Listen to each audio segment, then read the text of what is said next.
What's up? Good morning, everyone. Yes. What We is are happening, everybody? we are back Yes, we are. after I guess an eventful week we had off. So Yeah. Chris was more pleasurable than mine, but Right. Yeah. Yeah. I definitely had better luck than you. No doubt about that. but I guess we'll kick off happy anniversary. By the way, I know Yep. that was Thank you. I appreciate it. during the week, so Yep. Wednesday, 9 years. 9 years of marriage, not 9 years together, but yeah. we, So we've been together for 22 years, almost yeah. 23. Yeah, y'all were down there legally married before you got married. So Right. If we would have been in a common law state, yeah, we would have been married a long time ago. man. So just want to kind of set this up too because I know we've been talking about things like this for a while now with I'm trying to bring anything up, but with Chris's dad passing, and then Yep. I've been having some issues with my heart that I didn't really know that I was having. So kind of want to put like I guess a PSA out there. Mhm. Make sure you guys, Chris just did it this week, so make sure you guys get checked out for everything. Yep. Because like I said, I was oblivious to anything going on. So I mean, it wasn't, Yeah. I just knew that I felt weird, and then Yeah. one day, and then this is probably they tell me also, oh, you probably been going through that for months. Well, I never had any kind of like clue that I had been going through anything. So, a lot of Right. times, even if you feel good, you're probably not, you could not be well. So, I mean, it's kind of, Yeah.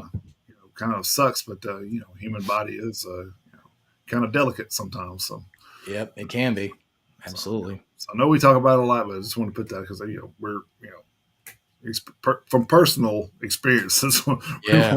we want to make sure everybody's, getting checked out. We want you to be with us as long as possible. So, Yes. Please take some time to take care of yourself. 'cause, I mean, nobody's going to do it for you. So, I mean, That's right. what to do. That's right. Yep. Went to the doctor yesterday morning. Finally found a new doctor and went to see her yesterday morning. So Nice. got all that stuff in motion. So, but all my numbers are good. Blood pressure's normal. So far so good, which is nice. Yeah. Always good. So Yes. anyway, so But yeah, we're happy to be back. Last weekend, we were off for. I went out of town for Labor Day for my anniversary because the anniversary was midweek. So we had the Labor Day holiday here in the United States, and then so we decided to take the weekend off. But did post the Metalhead Minute on Wednesday. If you guys check that out, kept up with a little bit of the news going and goings on and all that good stuff. So, yeah, but we're back this week with a full slate for you. So yeah. So I guess there's no time like the present to kick it off. I guess. great. We get back up here to birthdays, and we'll kick this bad boy off. I guess so. Noise. Oh man. All right. August 30th through today, the 6th, of course. August 30th, birthdays, we have Mick Moody, guitarist for Whitesnake, Jens Ludwig, guitarist for Edguy, Dave Ottersorungus Brocky, vocalist and guitarist for Gwar, and of course, we know he passed away in 2014.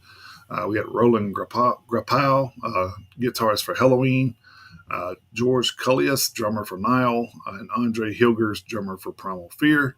August 31st, we had Gene Hoglan, drummer for, I don't know, I mean, where do you want to start? Right. Yep.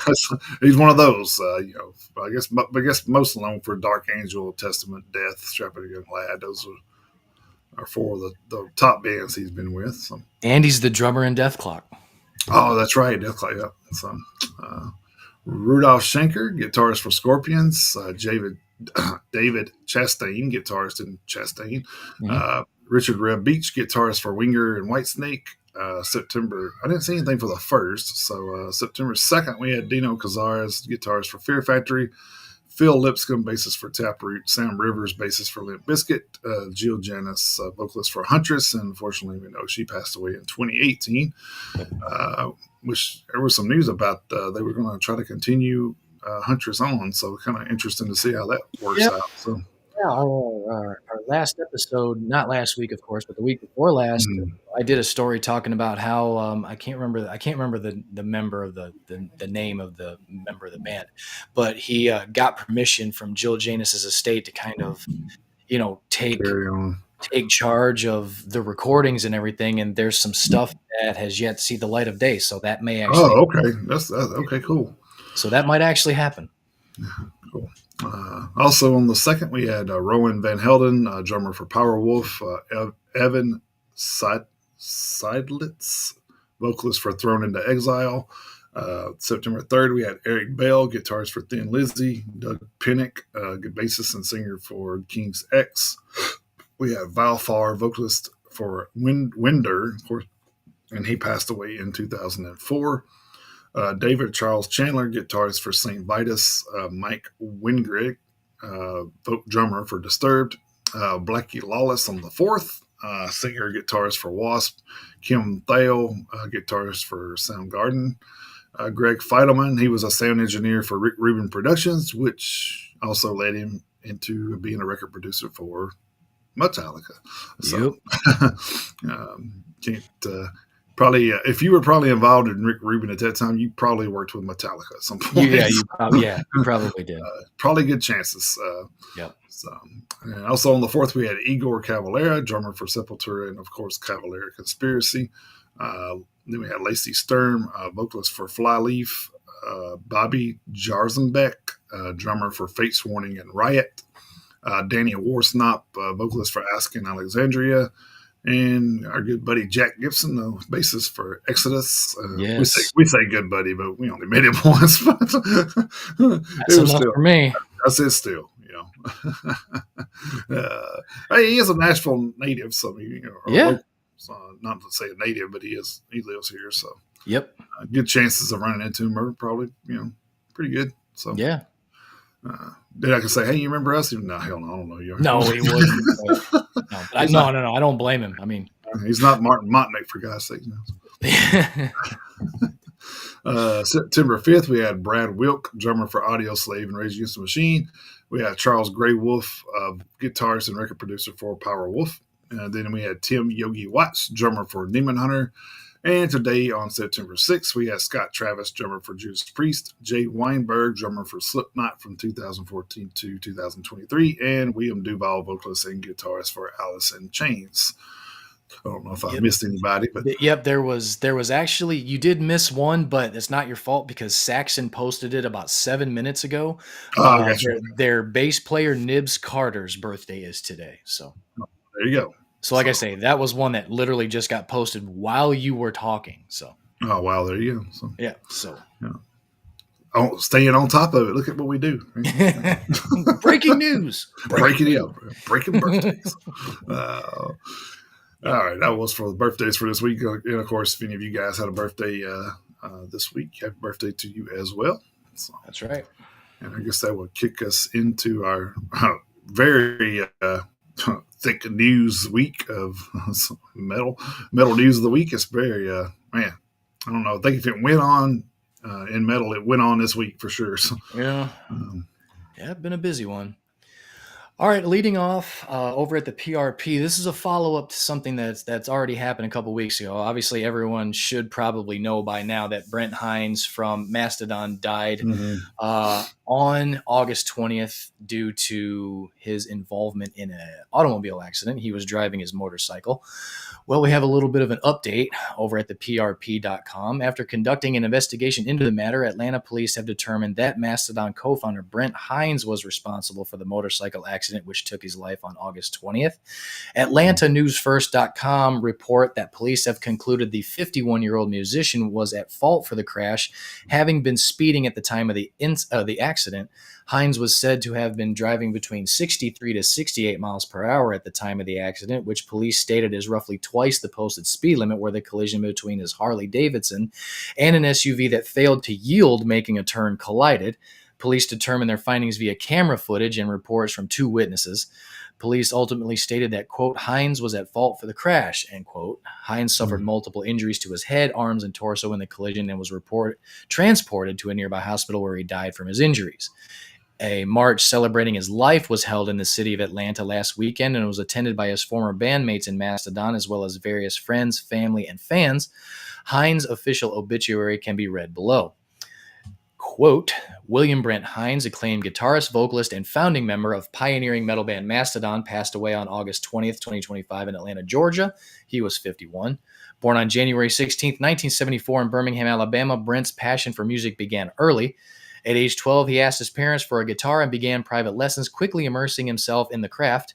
In junior high, he formed his first band, Kill Darling, and performed throughout the Birmingham area.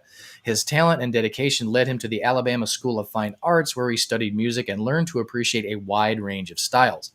After graduating from Pelham High School in 1992, Brent moved to Atlanta to pursue his music career. While working as a carpenter's apprentice, he became a fixture in the local music scene.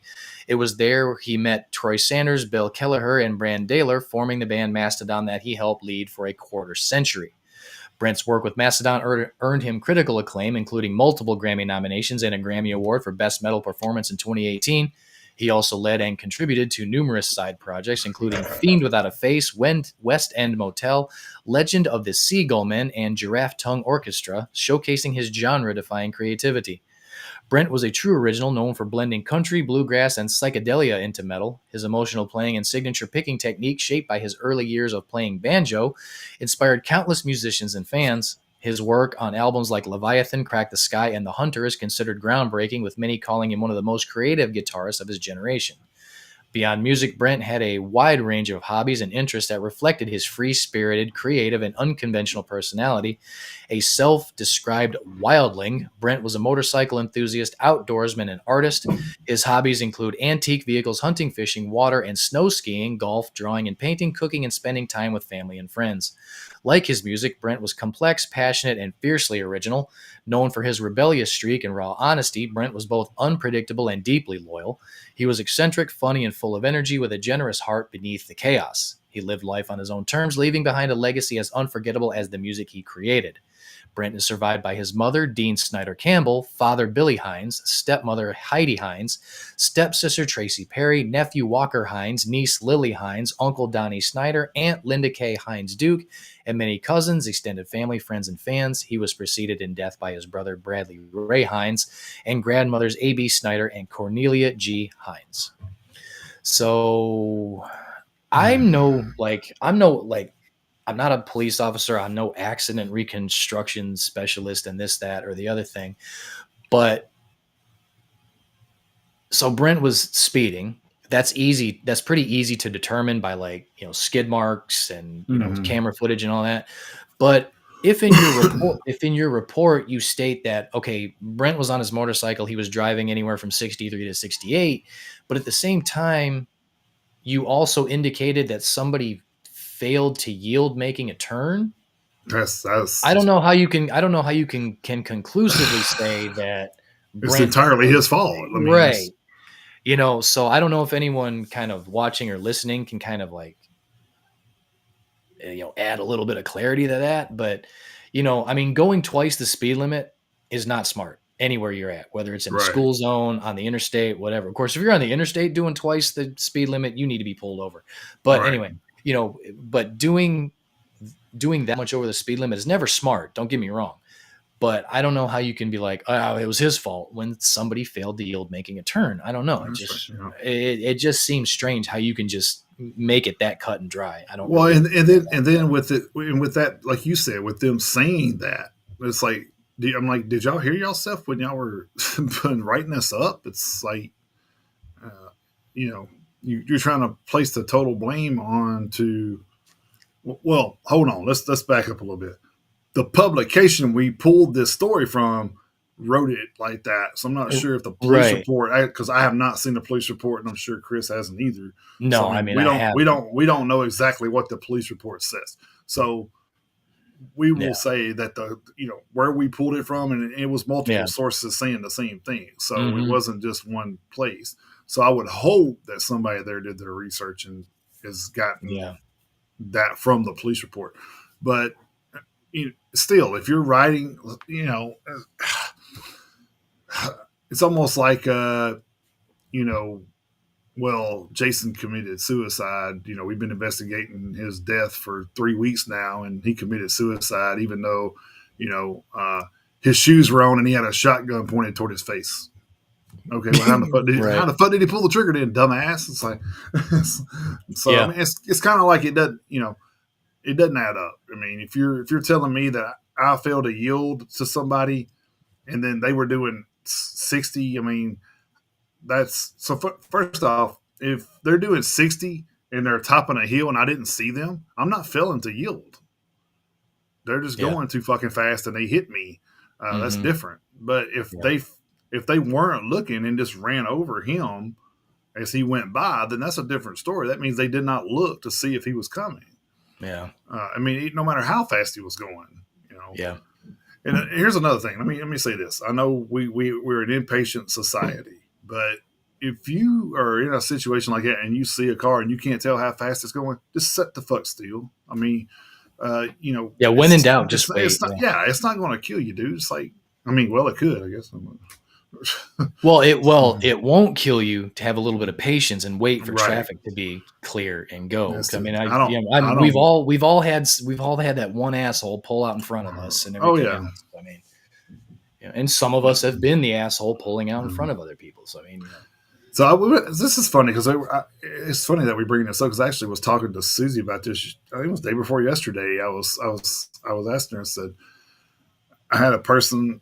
We were at a. I think it was that. We were at the restaurant here in town called First Watch, and we were leaving, and somebody hmm. held the door open for me when we were leaving. And I said, I always wonder if that person that held the door for me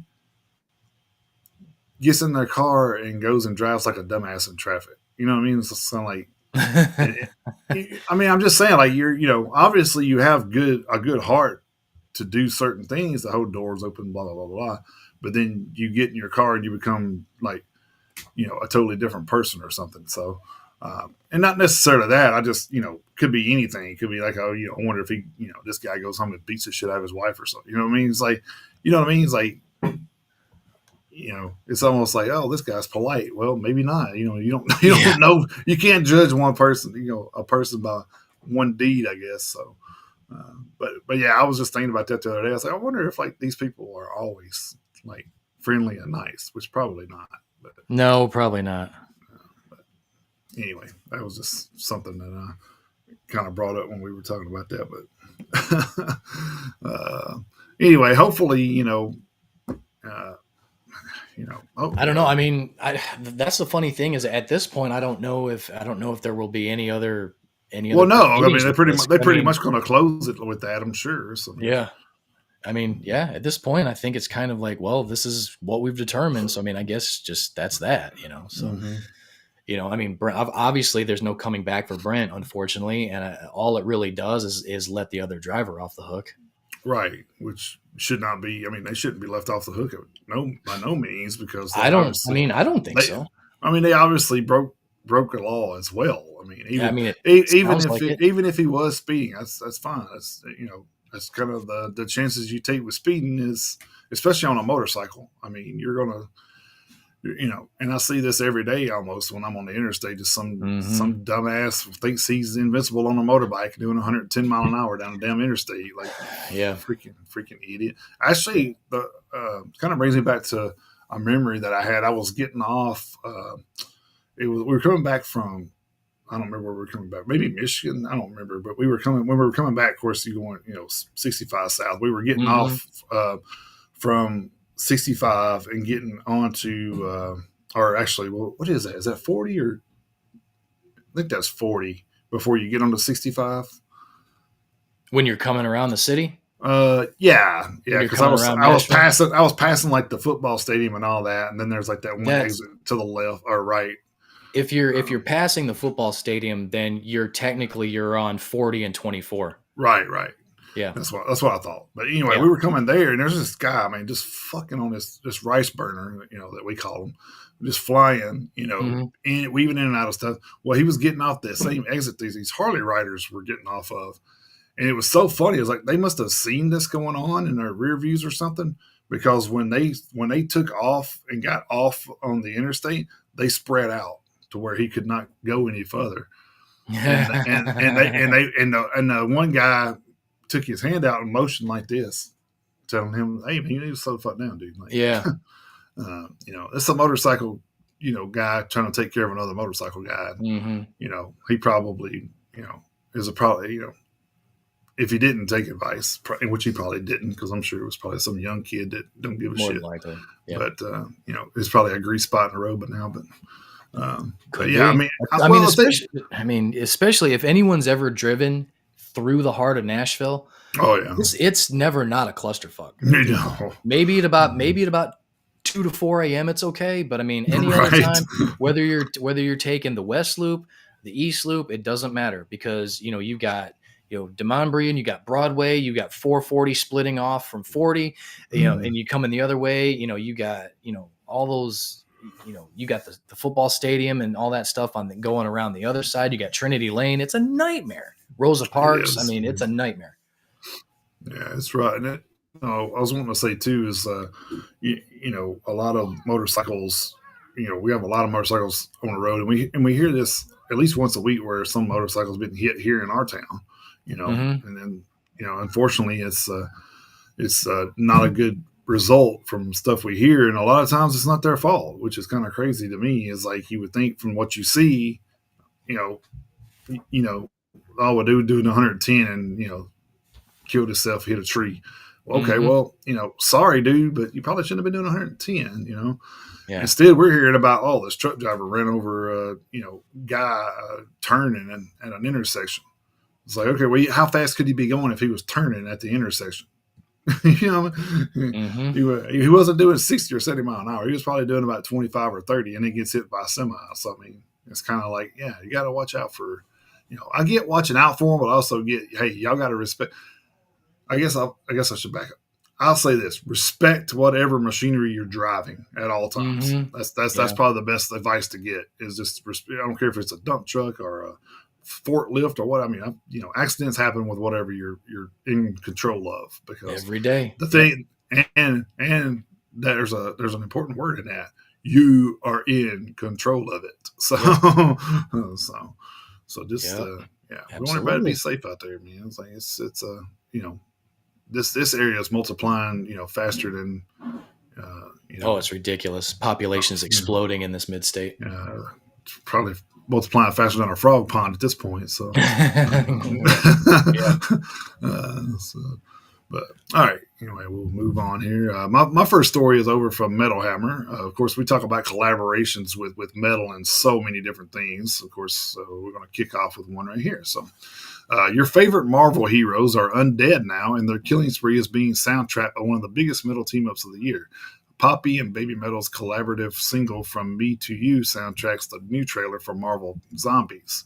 The trailer for the animated Marvel superhero horror miniseries dropped on September 3rd and prominently features the 2025 team up, which also appears on Baby Metal's brand new album Metal Forth that was released on August 8th. Marvel Zombies is a 4-episode series slated to come out via streaming service Disney Plus on September 24th. It will serve as a spinoff to the 2021 anthology series What If, which depicted characters from the Marvel Cinematic Universe in parallel universes outside the film's continuity, and directly follow the events of the episode What If Zombies.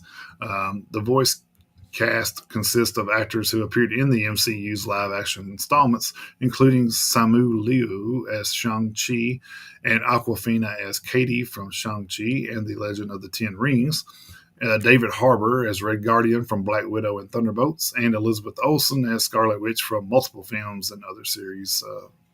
The original What If Zombies episode was inspired by the Marvel Zombies comic book series and started streaming on September 8th, 2021.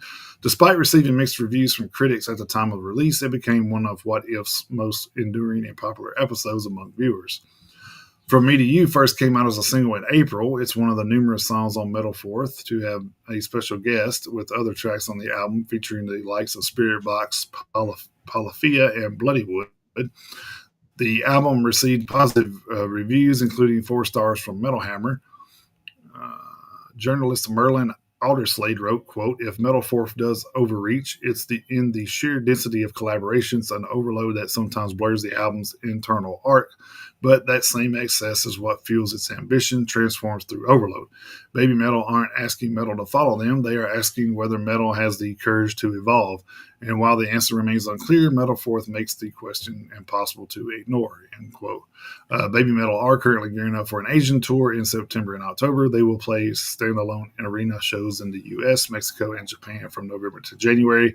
And you can head over to their website for their full list of dates and details. So, just another example of, of metal being involved in all sorts of different Hmm. aspects of the world. Man, we've talked about how big it is, and uh, Yep. you know, to me, you would almost have to have a metal band to cover something like this because I mean, could you imagine a country song and you getting chased by zombies? I mean, that'd be kind Yeah. Right.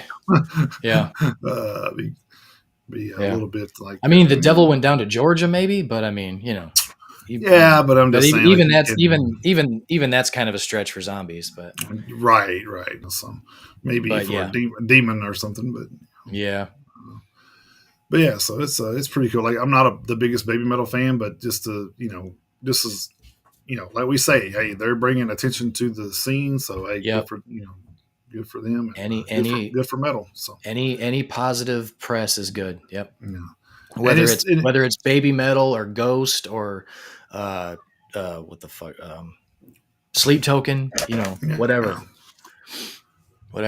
Bands we may not And really be fans of, but hey, it is what it well, is. I always hate the fact too that they try to put it out there where like it was almost put in a way where if you don't listen to it, then you're not evolving. I'm like, no, that's not really No, the that's I case. no, I mean, It's people have different tastes in yeah. music, and that's understandable, and we understand that here. So I mean, Yep. we're not going to damn you for liking them. I Mm-mm. mean, that's just everybody has different tastes in music. Yep.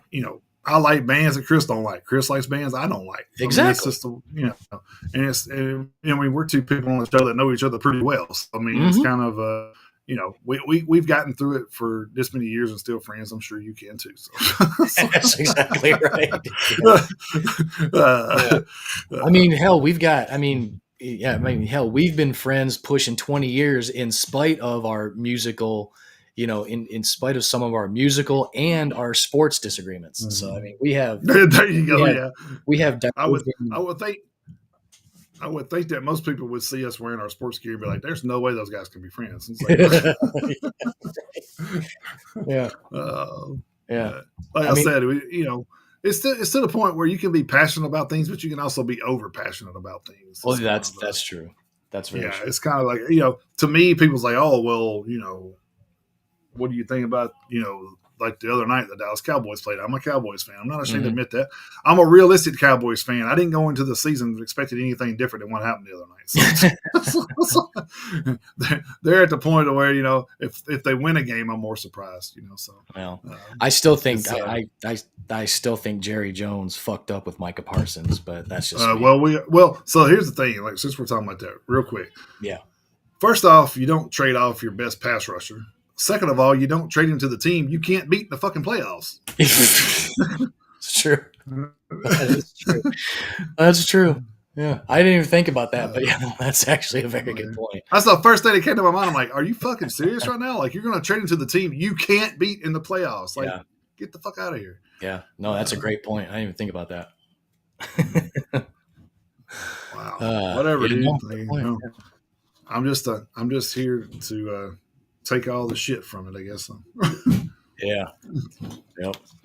All Because right. I get tagged on the daily about something from friends of mine on Facebook, and I'm just like, really, dude, like come Oh on. yeah. And I even told him, I said, what, I haven't sat down and watched like a full game in probably 2 years mainly because of this show because I have to put so much effort into preparing for this that I really don't have time to Right. sit and watch a game. Like it might play in the background while I'm doing this sometimes, but Yeah.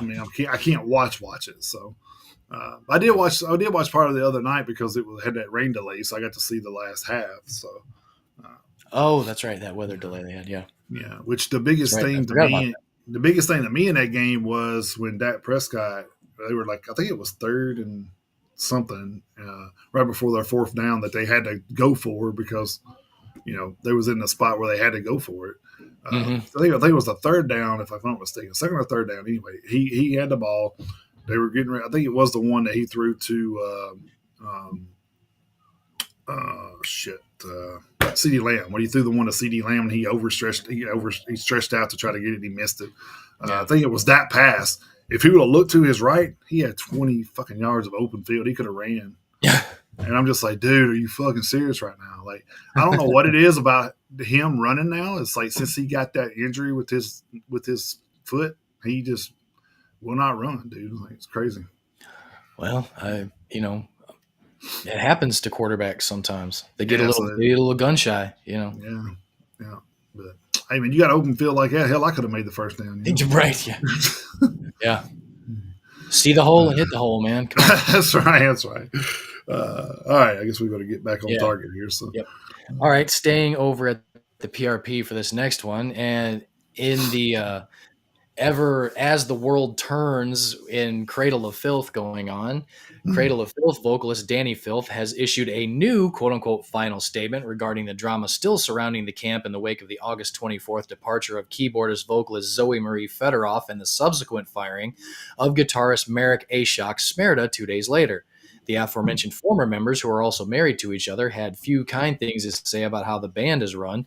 Among their concerns were a quote unquote threatening atmosphere, low pay for playing in the group, as well as other complaints regarding the band's management and more. While there's been a number of posts made back and forth, one of the key posts shared on social media was this August 26th statement from Fedoroff, hyperlink in the story, where she publicly disparaged the band and management while also publishing a contract she and Ashok were presented with but refused to sign. Filth went on to issue a statement of his own on the 29th of August, offering his side of the allegations, hyperlink in the story, while leveling some of his own allegations against his now ex-bandmates mentioned above. Filth would go further on to claim that in that statement, that the lowball contract published by Fedorov was meant as the grounds for future negotiation. Included as part of that statement was a disparaging comment from Ashok directed towards Sharon Osbourne, taken from private group chat. That statement was made towards Des Fafara, he of Coal Chamber and Devil Driver, who also helps oversee the management firm who handle Cradle of Filth. I did not know that. The context of the exchange was not readily clear, however. Fedorov addressed the exchange on August 30th, offering, quote, and I'll try to read through this as fast as I can. Given recent events, we'd like to issue a further statement. The definition of defamation is making untrue statements with the intent to cause harm. Unlike the statement of Daniel Davey, every statement we have made thus far is true and provable. Cradle of Filth and their management, Bradley Des Fafara, steal from and exploit musicians, and we will continue demonstrating this via the legal route. For our former frontman to try and use trivial matters like supposed marital spats is laughable, but the rest of the accusations, including alcoholism and drinking while pregnant, are quite serious. Additionally, to take a comment out of context about Sharon Osbourne is quite serious, especially given that during the same day we have an audio recording of Davey relaying Fafara's alleged opinions of her. We do not wish to involve the Osbourne family in this matter, especially in their time of grief, and we advise Davey and Fafara to end this here. We wish the Osbourne family well. We are going public to protest the theft and exploitation we and others have suffered at the hands of Daniel Davey and Bradley Des Fafara. That is the core of the issue here, and we ask you not to be distracted by the rambling and instead raise awareness for rights of musicians. That is all for now, and we thank you for your support, end quote. For clarity's sake, Coal Chamber and Des Fafara were taken under the wing of Sharon Osbourne's management firm back in the late 90s. Speaking earlier today, September 1st, on social media, Filth decided to offer, quote-unquote, one final statement regarding how things have played out over the past week or so. Quote, after a long day of reflection on the road, I want to make one final statement about recent events. First, I'll acknowledge that on my last message, I let fatigue and frustration steer me into sharing more personal detail than was probably necessary. For that, I apologize. The truth of my account remains, but out of respect for everyone involved, I will not be commenting further on personal matters in public. What I must address, however, are the claims of theft and exploitation made against me, the band, and our management. These allegations are false and damaging. We maintain clear records that show otherwise, and any dispute will be dealt with properly, not through trial by social media.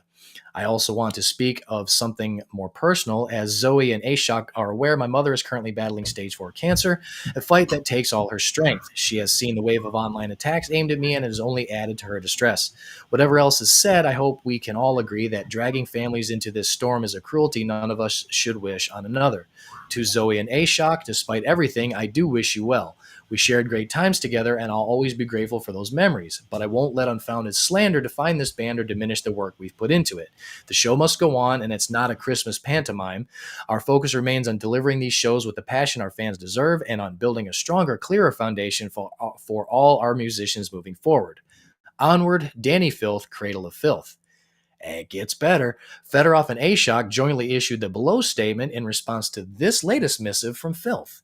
Quote, we'd like to issue a statement in response. This is just so fun. Get your popcorn out. Kind of fun.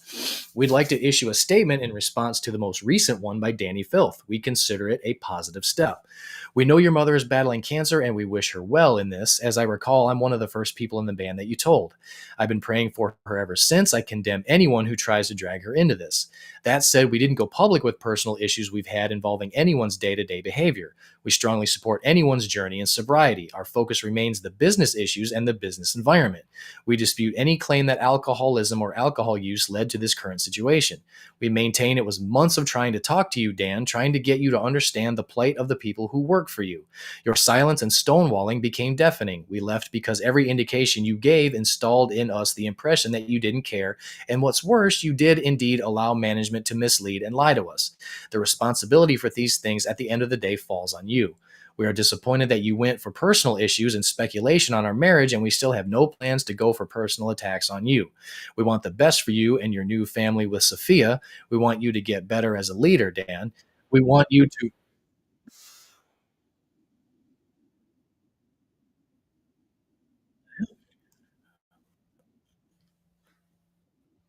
How the hell? Mute. The fuck was that? Huh, I don't know what all that was. Sorry. Um, there was like a commercial that started playing automatically in the what do you call it, in the story, and I had to mute that, and Ah, then it sort of got to sound like somebody fell off the roof at my house. wow. Um, where was I? We want you to get better as a leader, Dan. We want you to run the band better and treat people better. No one wants the end of Cradle of Filth as an artistic concept. It's an institution of great creativity that gives people joy. We and others want the end of you letting bad deals hurt people.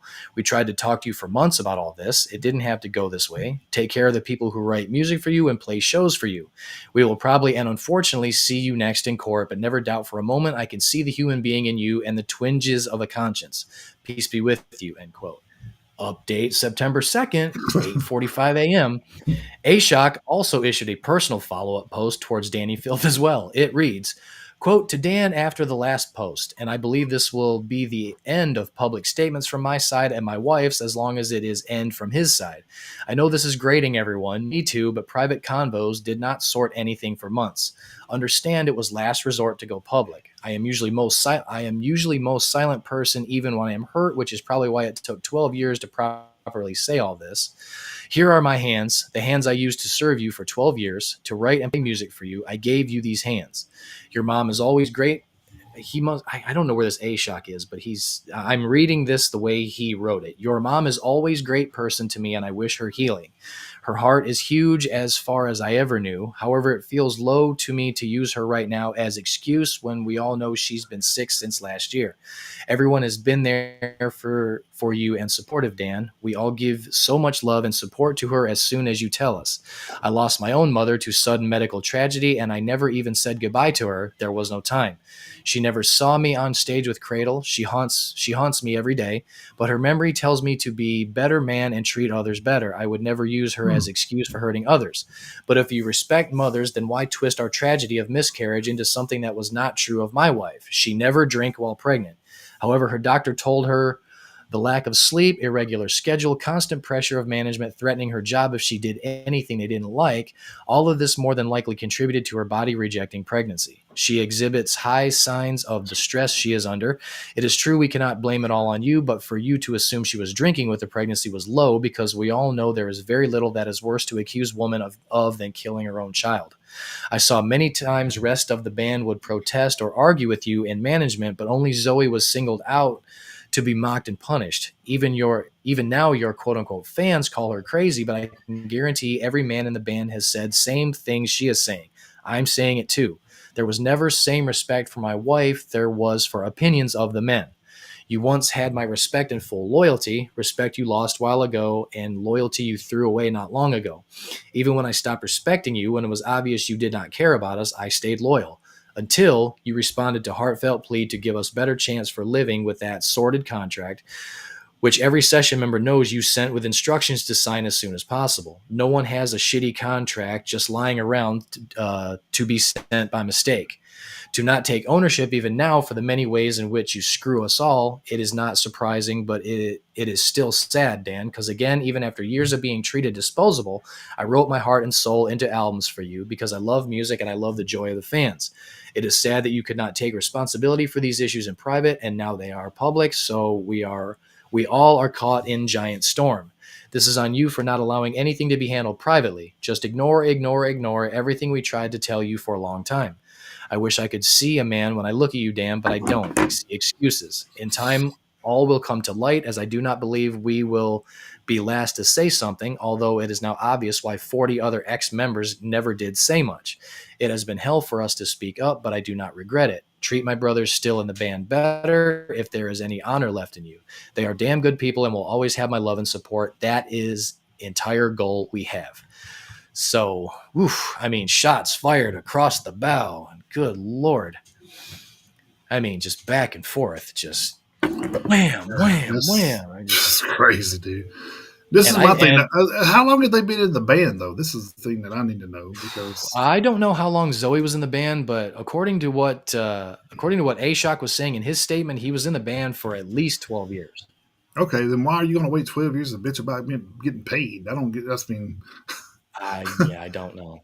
I mean, fuck that, man. I'm a musician and I know I can go somewhere else. Why? I'm not going to sit and be mistreated and underpaid. I'm going to go somewhere that's going to, appreciate.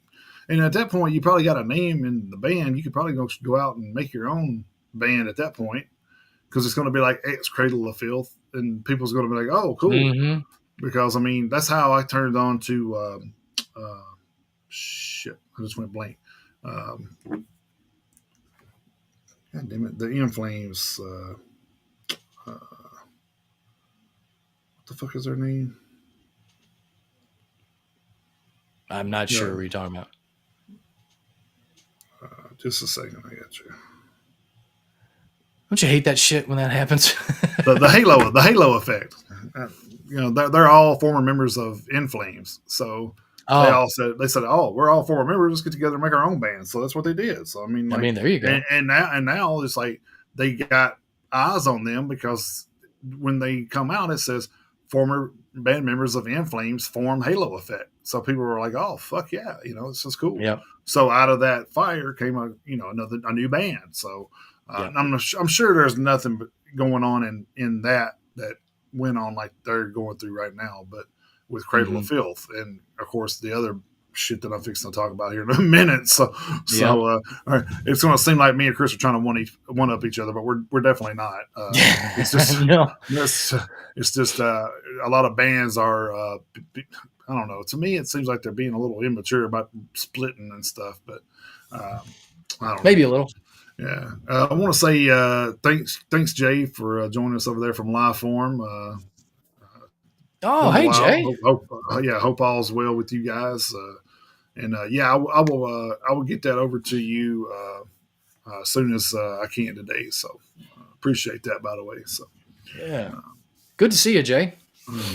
yeah, man, I always liked when some of the former bands that we've talked to are on the show because Yeah, it's at awesome. one point, so I'll say this, and I'm sorry that I don't do this anymore, but at one point I was checking in with bands like, hey man, how's everything going? Blah blah blah blah. Now we've interviewed so many bands. I can't do that every day. Yeah, I'm sorry. I I mean, mean, I and we've been interviewed like 200 and something bands. I can't yeah, go on there every week and check on somebody. You yeah. know. Um, And that, and between the amount of emails we get from these labels oh God, that we're yeah. collaborating with, I mean, trying to sort through all of that and everything else. I mean, it's getting We're almost at the point where we're going to get a third person in on some eh, of this we stuff. I might mean, like a kind of an we might. admin to like an admin to control. Yeah, we Uh, might. we might get an AI person to do all of it for us, but No, no, no, no. Absolutely not. absolutely not. No. Uh, all right, let's see. Let's see where mine is. I think mine's on down here for that, but I guess I'll go ahead and talk about it since you already did that one. Uh, so, like I said, I'm not trying to one up anything. This one was over from You're good. Metal Injection. I kind of wanted to do a lead in either way, so I didn't know if I was going to get to mine first or he was going to get to his first. But anyway, apparently the new moon was last Saturday as the Cradle of Filth and Jesus Piece took what astrology considers to be a time of new beginnings to a whole new level throughout the week as frontmen publicly feuded with previous bandmates. Now, Jesus Piece wants a piece of that action after frontman Aaron Hurd abruptly left the band, leading to the disbandment of the group after nearly a decade together. Hurd took some shots in his departure statement, and his former band members haven't taken lightly to that. Here's what we know so far. So this is kind of a timeline piece too, from starting from August 26th. So um, that's pretty crazy. The hardcore group officially announced their breakup on August 26th in an official statement posted to their socials, signed by remaining members Louis Aponte, John DeStefano, and David Updike, and behind a photo of the three of them with the text "Jesus Piece is dead." The statement was brief and alluded to some issues regarding others trying to pose as a hardcore band. Jesus Piece said, quote, Jesus Piece has been dead for some time. A member quit abruptly for personal reasons, and we felt wrong for continuing without him. Anything you see associated with this name or similar, playing our music and using our art, is not related to anything we worked for over the last 10 years. We are proud of everything we did, and it changed our lives forever. To try and continue that without us or in spite of us is a mockery of what we've done and tried to do. Thank you all for everything, Lou, John, Dave, end quote. So, according to Lamb of God, on the same day as Jesus Piece announced their disbandment, less than an hour before the band posted their statement, former Jesus Piece frontman Aaron Hurd also posted a festival lineup in which an act named Jesus Piece was listed with the caption, "That's me and the homies," and changed his Instagram bio to say, "Proud Papa and vocals for Jesus Piece." And what was the original Jesus Piece touring management is now Jesus Pieces touring management, and this is how they get the Jesus, the S's in dollar signs now. That's the way they changed it, and it's all capital Oh, letters. So it's okay. still like using the name, but that's kind of what they're talking about. Whoever's using their name, it's not them. The next day after posting the lineup for One Big Party Fest, in which Jesus Piece was listed with no context, Aaron Hurd took to his Instagram stories pardon me, to issue a series of stories that tied together to create one larger statement. In it, he quite candidly addresses what he believes to be the issues that led to him leaving the band. That's not what they said. They said left to him leading the band, which is not correct. It's led him. Lead, yeah. Yeah. Citing incidents in which Hurd claims Jesus Piece tried to replace him on numerous occasions and was told by them, "Thanks for inviting us to your son's birth, but it has nothing to do with us." I didn't feel a need to explain anything, but since I've got a bunch of random people relentlessly commenting on pics dating back to 2016 and messaging me heinous shit, I'm going to tell you straight up. Yes, it's been 10 years, but those men are not friends, and they haven't been for almost the entirety of us being a band. Just because we're a band doesn't mean we're best buddies. I got love for you, Lou Aponte, but that's really it. In regards to their oddly worded statement to say they didn't feel comfortable continuing when they threatened to replace me on the Sepultura tour twice for wanting to spend Halloween with my son, is what real mockery is in this. Tried to replace me when they left me at the border on the show. Me the body tour. Oh, show me the body tour. Sorry. Tried to replace me in the past. Bullshit. Throwing the birth of my son in my face during an argument, saying my son is ruining things for the band. Fuck that. We appreciate you inviting us to your son's birth, but it has nothing to do with us. Would you want to work with people who think this way? Would you say that's friendship? These people don't respect me or my family, and they never really have. I got to draw the line somewhere. I pray one day when they start families of their own, they can look back on these moments and see how wacky it really is. I've just sat through it because I loved the music we made. To me, it was just easier to smoke and pack it away. But after that last bit, I was done. Do I think I'm the only person that matters? No. They are undeniably great musicians, just tired of dealing with the bullshit, and I'm sure they were too. I love the people and friends I've made through the shit. I love the feeling of connecting and sharing such raw emotions with y'all. I will play a couple, and if you're upset by this as a fan, I'm sorry, and you do not have to come out or listen. You are entitled to your opinion, but I just won't ever work with them again. End quote. According to Lamb Goat, Lou Aponte commented on the stories, pushing back against Heard's claims. Aponte did his best to avoid disclosing too many details as well. I'm sorry. My damn thing flipped back to what the hell? I hate that. God, I hate that so Well, much. let's see. So Levante or Aponte, sorry, I was thinking, what's the say? Quote was really trying to avoid to be personal, but first of all, no one can or wants to replace you in this band ever.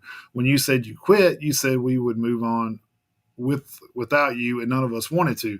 We were happy to let it rest in peace. Second, you and I both know never in my entire life would I ever ask you not to be with your son for any circumstances. I'm still proud of the video I made for you and him when we were there the night he was born. The fact of the matter is, you were dishonest to me and us. You told us you were done and to be with your son, then went behind our back with the label money to do this and make a quick buck. I just wanted the band to end on the legacy we created together, and we could have left it there. But if you want to support what you're doing right now, more power to them as well. A fan responded to Aponte's comment saying that they were so confused with the problem, to which Aponte replied, so much more to be said, but that's no one's business but ours. After Aaron Hurd said that the only member he had love for was Lou Aponte, Jesus Peace guitarist John Distaff took to his Instagram stories on August 28th, 2 days after the initial statement, to address what Hurd had allegedly in his original statement. Distaff rebutted with stories of his own to prove Hurd's initial claims, stories along the lines of, quote, that's sad to hear you got no love for anyone despite 10 years of JP and a couple of years of HTP together. Can you remind me about the time we tried to replace you and when you got held at the border? I drove back 3 hours to get you at 4 a.m. on no sleep. And I guess none of us have any family or loved ones we sacrificed from being on tour either. I just have a dog. I know. I wish every band that asked us to tour with them took holidays and birthdays into consideration too. Anyone that's ever been in a full-time touring band wishes the same. I actually remember having a conversation last year with Dave where you told me we should be touring more. Didn't you also mention we should find a replacement for Lou now that he's in France? I figured the family aspect of the breakup would be your only angle because it hits the hardest with people. Now that you lied about all that, it'll be forever disputed, regardless of what I or the other guy say. Still confused as to why you quit to take care of them and decided that a month later you were going to continue the band without us. I guess when a label dangles money out there, it's hard to say no. It's funny because you probably could have started a new band and gotten bigger than us, but you chose to run with the same name. It'll forever make me sad the band went down this way. That's the worst part of it. We probably would have been even done something new together. See you around, Philly man. End quote. From what we can tell, nothing else has been said by Hurd in the response to either Aponte or Distaff since the statement 3 days ago. However, the night is still young, and this isn't nearly as intense as the Cradle of Filth drama. So, as you just heard. Yeah. So a lot of bands with a lot of issues, man. So, All right. Well, yeah, it's a mess. It's absolutely a mess. Not every band ends, without issue. And you know, we brought up Brent Hines earlier in the Mhm. show. I mean, he had some pretty damn biting comments to make, when he left Mastodon Oh yeah, earlier in the year. I mean, he kind of went out swinging. So I mean, it's not all we wish them luck when their future endeavors. So I mean, yeah, sometimes there's some animosity, acrimony, bitterness, whatever the yeah. hell you want to call it. Sometimes it's there.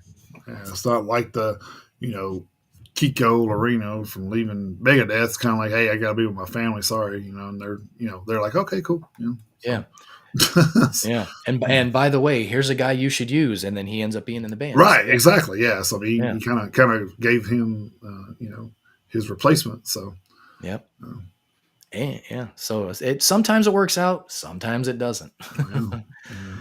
Well, in keeping with the War of Words theme, uh, going over to Blabbermouth for this next one. Ozzy Osbourne's son Jack has blasted Roger Waters after the Pink Floyd co-founder claimed in an interview that he never did care about Black Sabbath and couldn't give a fuck about Ozzy. While speaking with the Independent Inc., Waters said, quote, Ozzy Osbourne, who just died, bless him in his whatever state that he was in his whole life. We'll never know. Although he was all over the TV for hundreds of years with his idiocy and nonsense, the music, I have no idea. I couldn't give a fuck. Waters added, I don't care about Black Sabbath. I never did. Have no interest in biting the heads of chickens or whatever they do. I couldn't care less. On Tuesday, September 2nd, Jack took to his Instagram stories to write, quote, Hey, Roger Waters, fuck you. How pathetic and out of touch you've become. The only way you seem to get attention these days is by vomiting out bullshit in the press. My father always thought you were a cunt. Thanks for proving him right, end quote. During a 2004 chat with Rolling Stone, Osborne said that the Pink Floyd classic Money was one of his favorite rock songs, adding that it stirred up vivid recollections from his wilder years. Quote, reminds me of my LSD days. I'm glad I survived, quote, end quote, he reminisced. Waters reportedly gave a mean review of Black Sabbath's debut song, Evil Woman, in 1970, saying at the time, well, well, well, I'm speechless. Well, almost. You keep thinking it's going to start. You think that for the first minute, but then if you are really perceptive, you realize it isn't going to start, and that's all there is. So, yeah. And then it goes into talk about how Ozzy died on July 22nd of a heart attack. We all know that. So, who knows what this one may not be over because who knows what Roger Waters is going to say to Jack in response. So who so, knows? so We'll keep our eyes and ears open. the problem I have with this is if the publication asked him a question specifically to get that answer, then fuck those guys too, Yep. because Agreed. Ozzy's dead. Let it be done, and there's no need to bring up a bunch of shit, and start a bunch of crap for nothing because the man's not even here to defend himself. Yep. It's like I mean, yeah, he's got to have his son do it, but still, I mean, that's beside of it. You got Pink Floyd fans that loved Pink Floyd. You got Ozzy fans that loved Ozzy, and if they crossed over, they probably some of them probably did cross over. I mean, probably like both bands. I was never a big Pink Floyd fan. Sorry, I was Mm-hmm. just I guess Nah, me neither. I never got high enough to understand it. I don't know, but yeah, I was like, when I was reading that, I'm just like, damn, is he really just talking about Ozzy being on drugs? It's like, does he not know what band he was in? Like, what the fuck? Like, the whole wall was about Right. like Jesus Christ, dude. But yeah, Yeah. I don't, man, I don't know. It's like first off, why are you going to say something now like that? You know, you know, Mm-hmm. if that was a question they asked you, why did they even fucking ask it? Because they knew they were going to get some kind of response like this. I don't know, man. Media is fucked up nowadays, man. It's Yep. just, yeah, I man. know. I can't stand it. I can't stand it. It's like they knew. It's like they knew. Mm. Well, to me, if I'm an editor, man, and I can't. I can't stand I'm it. getting stories like that, I would probably fire somebody, man. I'm just like, no, bro, we're not doing that shit here. It's like, I mean, like we talk about here is like the medical community is supposed to be meant to build each other up, and not, it's yeah, I don't We're know. we're we're supposed to be. I mean, we're as a community, and most of the time we are. We are. Most of the time we are. Yeah, I would We're say we're 99 we're 99% supposed to of the time. be. Yeah, I mean, we're supposed to be welcoming and inclusive and everything, and Mhm. nationality, race, whatever, it doesn't matter to me, and I know to you, to both of us here at the Metalheads Unite podcast. We do not care.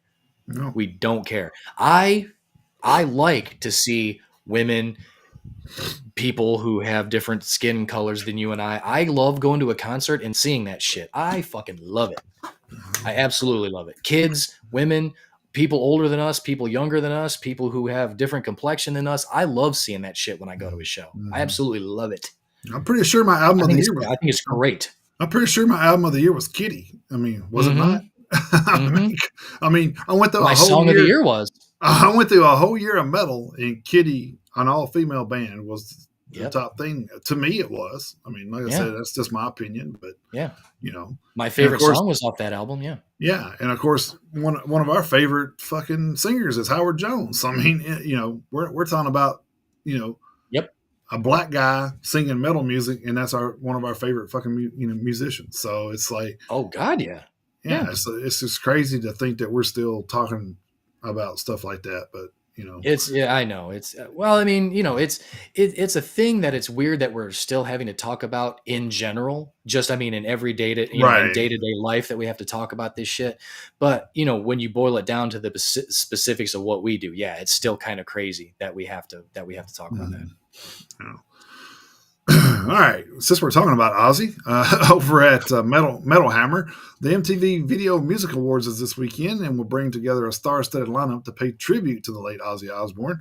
Aerosmith frontman Steven Tyler and guitarist Joe Perry will join Extreme guitarist Nuno Betancourt and solo star Youngblood in a live performance featuring a medley of some of the iconic Black Sabbath frontman's greatest hits. The VMAs will take place Sunday, September 7th at UBS Arena in New York. Show will be hosted by LL Cool J and broadcast on CBS, MTV, and streaming on Paramount Plus in the U.S.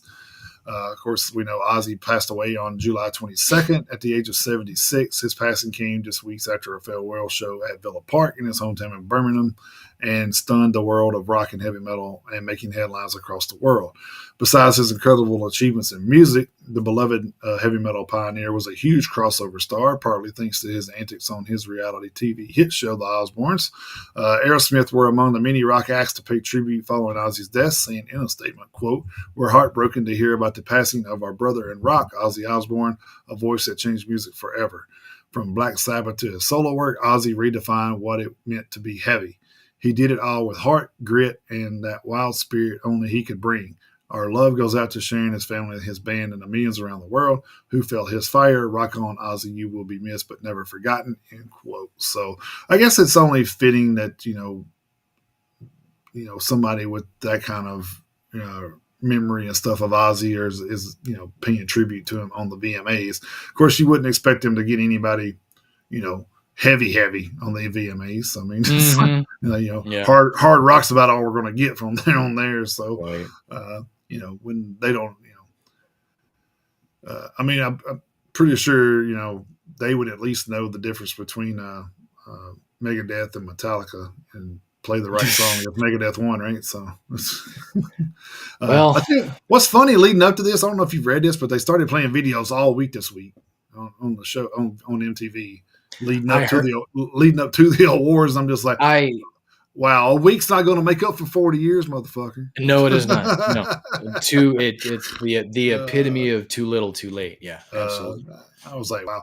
I'm wondering this, and I didn't even look it up, but I wonder if YouTube has awards I don't know. because I mean that would make more sense if they had a music award show than. Yeah, no, good question. Yeah, I don't know. But yeah, I was always wondering if YouTube had a music awards show because that would make more sense than anybody right now. Let's see, TV music Yeah. awards. Let's see. Let's ask. If my fingers would work, I could ask. Let's see, YouTube music awards. Oh, they used to have them. Yeah, they haven't had them since 2015. Does it look like so? They had 2 years, 2013 and 2015, and then have not been held since. So, which is wild. You would think with them being the only people showing video music, that they would at least have the award shows. Yeah, yeah, you would think. You would think. But I don't like award shows in general. I don't even watch the NHL awards. But I mean, it's just when it comes to heavy metal, I mean, in award shows, I definitely don't waste time holding my breath. I don't I don't like I guess like my thing with awards is like, Super Bowl trophies and They're all just too long winded for me. Stanley Cups and all that stuff is okay, but when you're going to like stuff like that, like we have a wrestling thing that we do around here every year. I've been invited, I haven't went, because if I do get an award, they probably will not like me because I'll be like, to me when they do stuff like that, it's like this award should not be for me. It should be for somebody out there still competing. Mm-hmm. I feel like award the people that are still doing this thing, not somebody that that's been done for 5 years. Yeah. It's kind of like I don't know. Man. That's just my thought process. I don't. I mean, everybody thinks differently, but I mean, unless it's a lifetime achievement award, yeah, I kind of well, get it. yeah, something like that. That's It's different. which there is a wrestling place that started doing that here in Ashland City. So who Oh, see, knows? that's okay. Maybe I'll get called up at some point, but Maybe. before the old ticker kicks out of me. Well, we'll have none of that talk, sir. uh, All right, I'm gonna stay at Blabbermouth for this next one. Burning Witches guitarist Courtney Cox went on side jams with Brian Reisman to talk about being a foodie and a fitness buff. She also discussed her life in Germany as she moved there 3 years ago. During the interview, the guitarist revealed that she has been playing and touring with lower back issues for years. Quote, I have 3 herniated discs in my lower back from a nasty car accident from when I was way younger, so I really have to be careful, she explained. I was too scared to have surgery, and then I was suggested not to have the surgery because I was too young, so I've kind of just dealt with it. At first, I had to have an epidural every 3 months just to live, but as I've gotten older, sometimes it acts up if I move the wrong way or lift something the wrong way. Knock on wood, so far I've been okay. When asked if there was any surgery she could do now, Courtney replied, yes. Actually, the other guitar player, Romana, just had the surgery done. She had the same problems I have in her lower back, and we actually almost had to end our last U.S. tour early because she moved the wrong way. Then being in a van for hours on end, she could barely walk. She was in and out of urgent cares and getting this shot and that shot. But then when we finally got home, she went in and had the back surgery.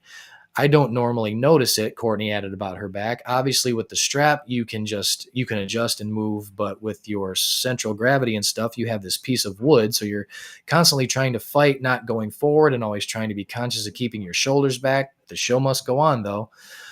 So, yeah, that is something that I actually can 100% relate to yep. in the exact location and the exact same number of discs. I mean, it's fucking awful. It's terrible. I mean, and she's not wrong. I mean, you move the wrong way, like you're walking, through a room or something, and you kind of like knock your hip on a piece of furniture, and you kind of like knock your pelvis. Just, I mean, it'll drop you to your knees, and I mean, Yeah. it sucks. It really does. So. Oh, man. So yeah, Yeah, I that's I can rough, dude. 100% relate.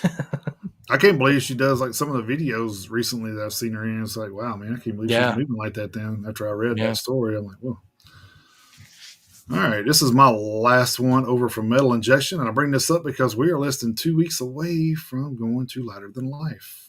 Mm. So, Yes, we are. so you still have a chance. Do you want to go to Lighter Than Life this year? Well, great, because they're giving away giving away you and a chance for you and a guest. Sorry, I'll get this right, man. I'm giving away a chance for you and a guest to win the ultimate Louder in Life experience. One lucky winner will score round trip airfare for 2, multiple night hotel accommodations, and VIP passes for the entire weekend. Don't miss your chance to see some of the biggest names in rock and metal from the best seats in the house. Enter now for your shot at the ultimate Louder Than Life getaway. And I did see the setup for the VIPs, and it looks a lot better than it used to. Oh, I'm Um, sure it is. it looks a lot better, like a lot better setup. So, Louder Than Life 2025 will take place between September 18th and the 21st at the Highland Festival grounds at Kentucky Exposition Center in Louisville, Kentucky, and the lineup is nothing short of a fucking behemoth. Some of the special sets. This is just a special stuff. You got a 12 Stones reunion, accepts 50th anniversary, Acid Bath reunion, Avenged Sevenfold with their only U.S. headlining show of the year. Cavalera's experience playing the iconic Sepultura record Chaos AD.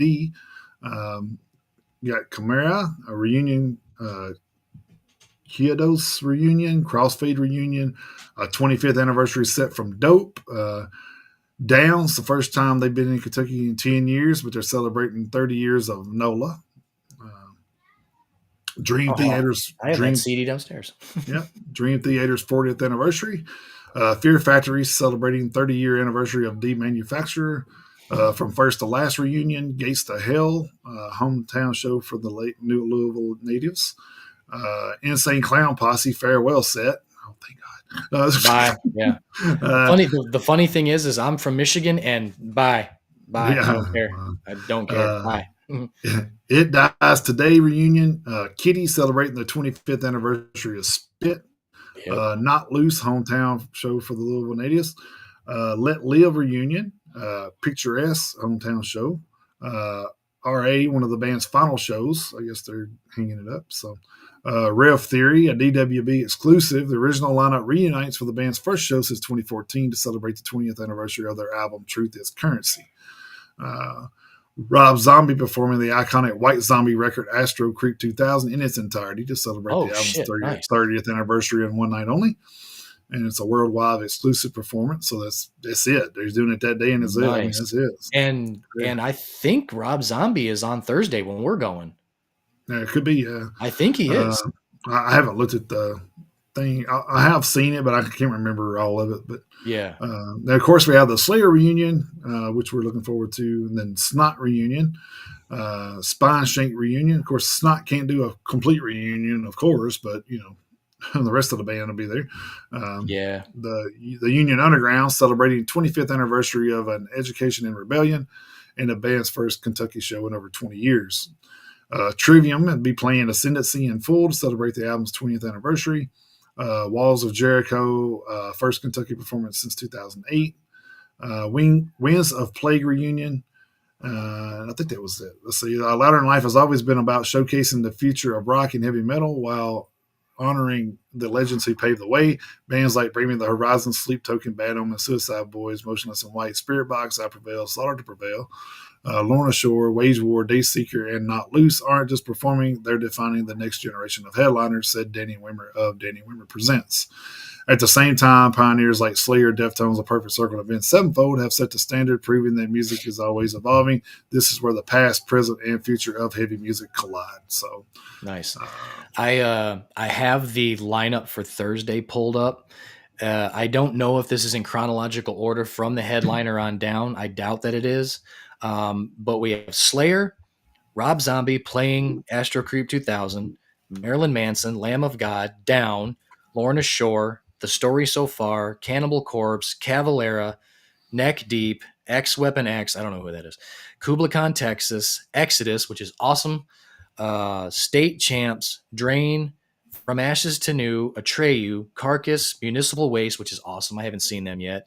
Haywire 617, The Black Dahlia Murder, Fear Factory, 4 Years Strong, Set It Off, Winds of Plague, Landmarks, Brand of Sacrifice, Catch Your Breath, Sanguisugabog, Silly Goose, Full of Hell, Gideon, Left to Suffer, Guilt Trip, If Not For Me, Colorblind, Fulci, Not Enough Space, Peeling Flesh, Mug Shot, Snuffed on Sight, Big Ass Truck, Imperial Tide, and Sixth Sense.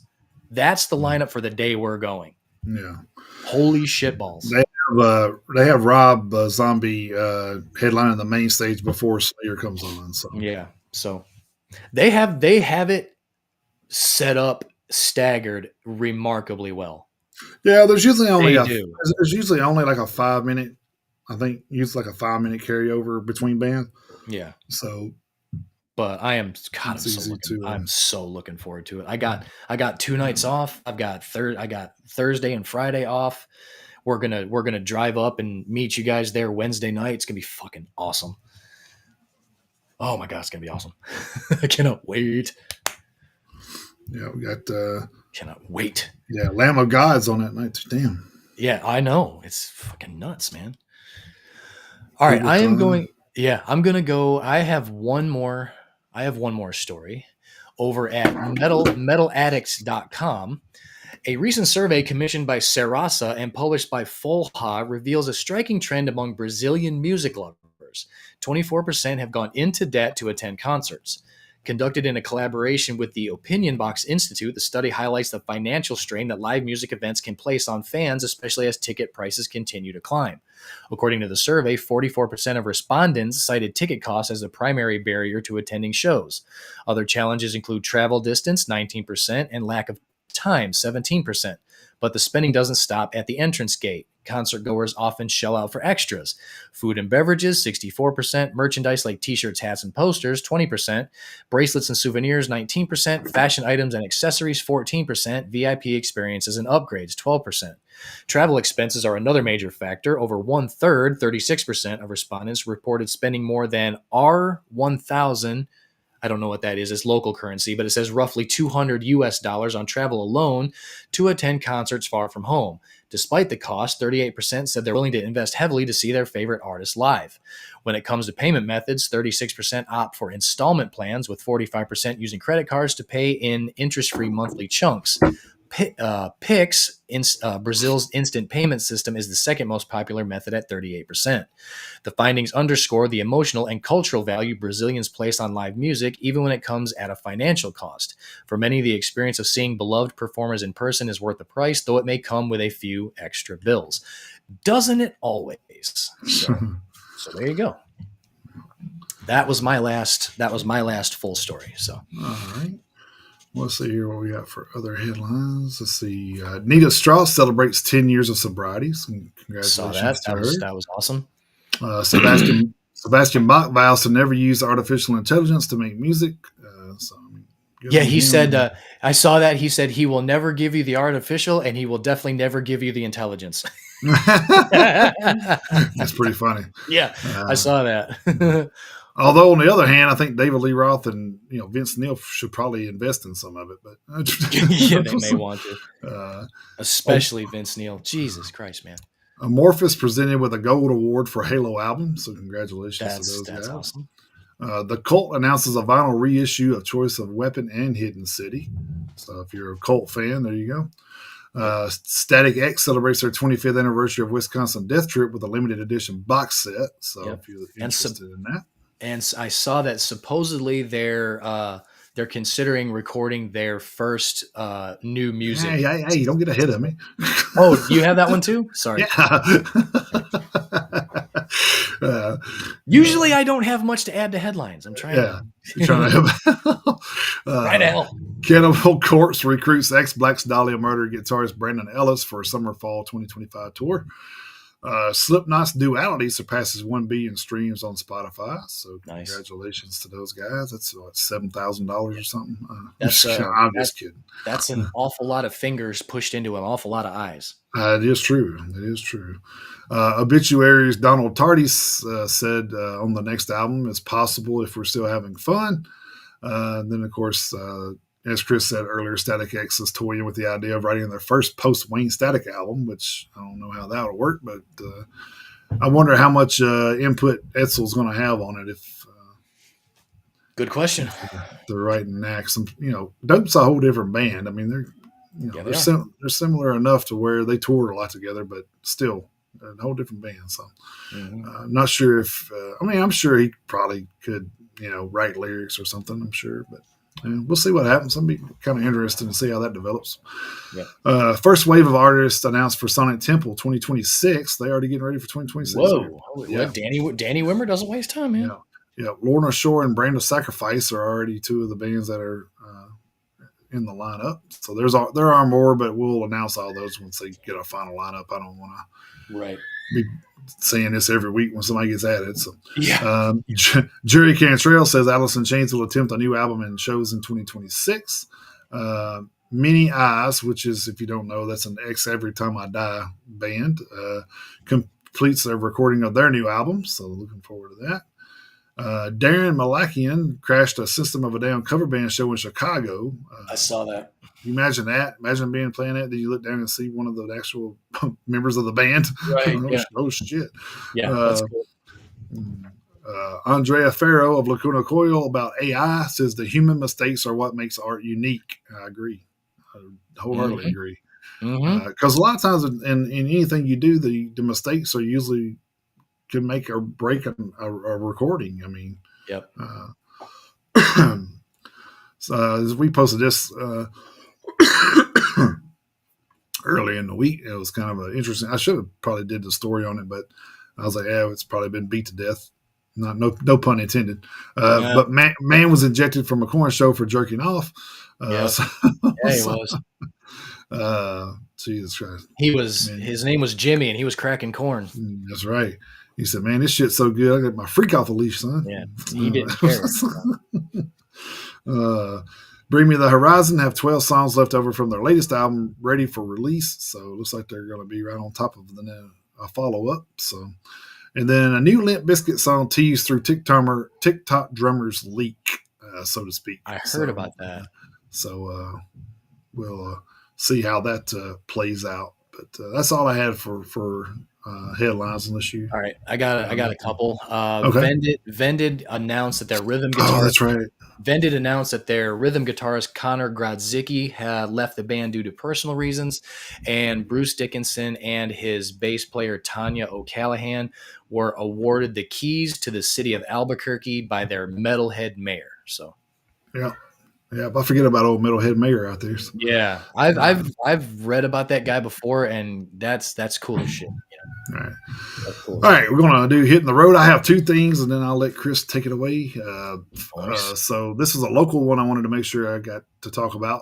Filth has been added to the as a special headlining performance at the 2025 Tennessee Metal Devastation Festival on October 11th in Jackson. The group is promising a brand new song to join their OG tracks. So that's pretty cool. Nice. So we get a little bit something different there for Metal Devastation. And then launched in 2018, Hell's Heroes has cemented itself as one of North America's premier heavy metal festivals, an annual pilgrimage for metalheads around the globe. On Thursday, March 19th, Friday, March 20th, and Saturday, the 21st, 2026, fans across the world will once again gather at Houston's White's Oak Music Hall for 3 nights of pure steel. Now in its 8th year, Hell's Heroes will feature a hand-picked lineup of iconic pioneers, modern torchbearers, and cult favorites in what organizer Christian Larson calls America's biggest metal party. Headlining and special sets include Bloodfire Death, a Bathory tribute. What the hell happened here? Shit just started moving on me. What the fuck? I didn't even I touch hate nothing. when that happens. I hate that. That's Bloodfire and Death, a Bathory tribute featuring members of White Waytain, Emperor, Mayhem, Aura, Nor, and more. Loudness, Doro Pesh performing Triumph and Agony. Enslaved performing their debut Viking Lear Veldi. Udo Dirk Schneier Balls to the Walls 40th anniversary set, and a Voivod fully 80s retrospective. Also confirmed for the festival is Tankard, Sanctuary, 3 Inches of Blood, Destruction are going to play their Eternal Devastation album in full. Bulldozer, Midnight playing their Satanic Royalty album in full. Toxic Holocaust, Virgin Steel, Grand Omegas, Hell Butcher, Manila Road. Is it Jag Panzer or Jag? Is that Jag. right? It's Okay, Jag. it is Jag. Okay. Yeah. You never know. I don't know where they're from. So Right. they're going to play their Ample Destruction album in full. We have Holmes, which is Chris Holmes performing Wasp songs. Then we have Leather Leon, Chastain Classics, and then Evil Invaders, Crypt Sermon, Power from Hell, Butcher, White Wizard Reunion, Cauldron performing Goat Horn songs, Vulture, Bat, Demon Bitch, One of the Nine, Knight of the Empire, Steel Bearing Hand, Battle Ruins, Syrinx, Phantom, Interceptor, Iron Sword, The Watcher, Angel Fury, and Labyrinth. So there's a lineup for your first full announced festival show in 2026. Hell's Heroes. Yep. Nice.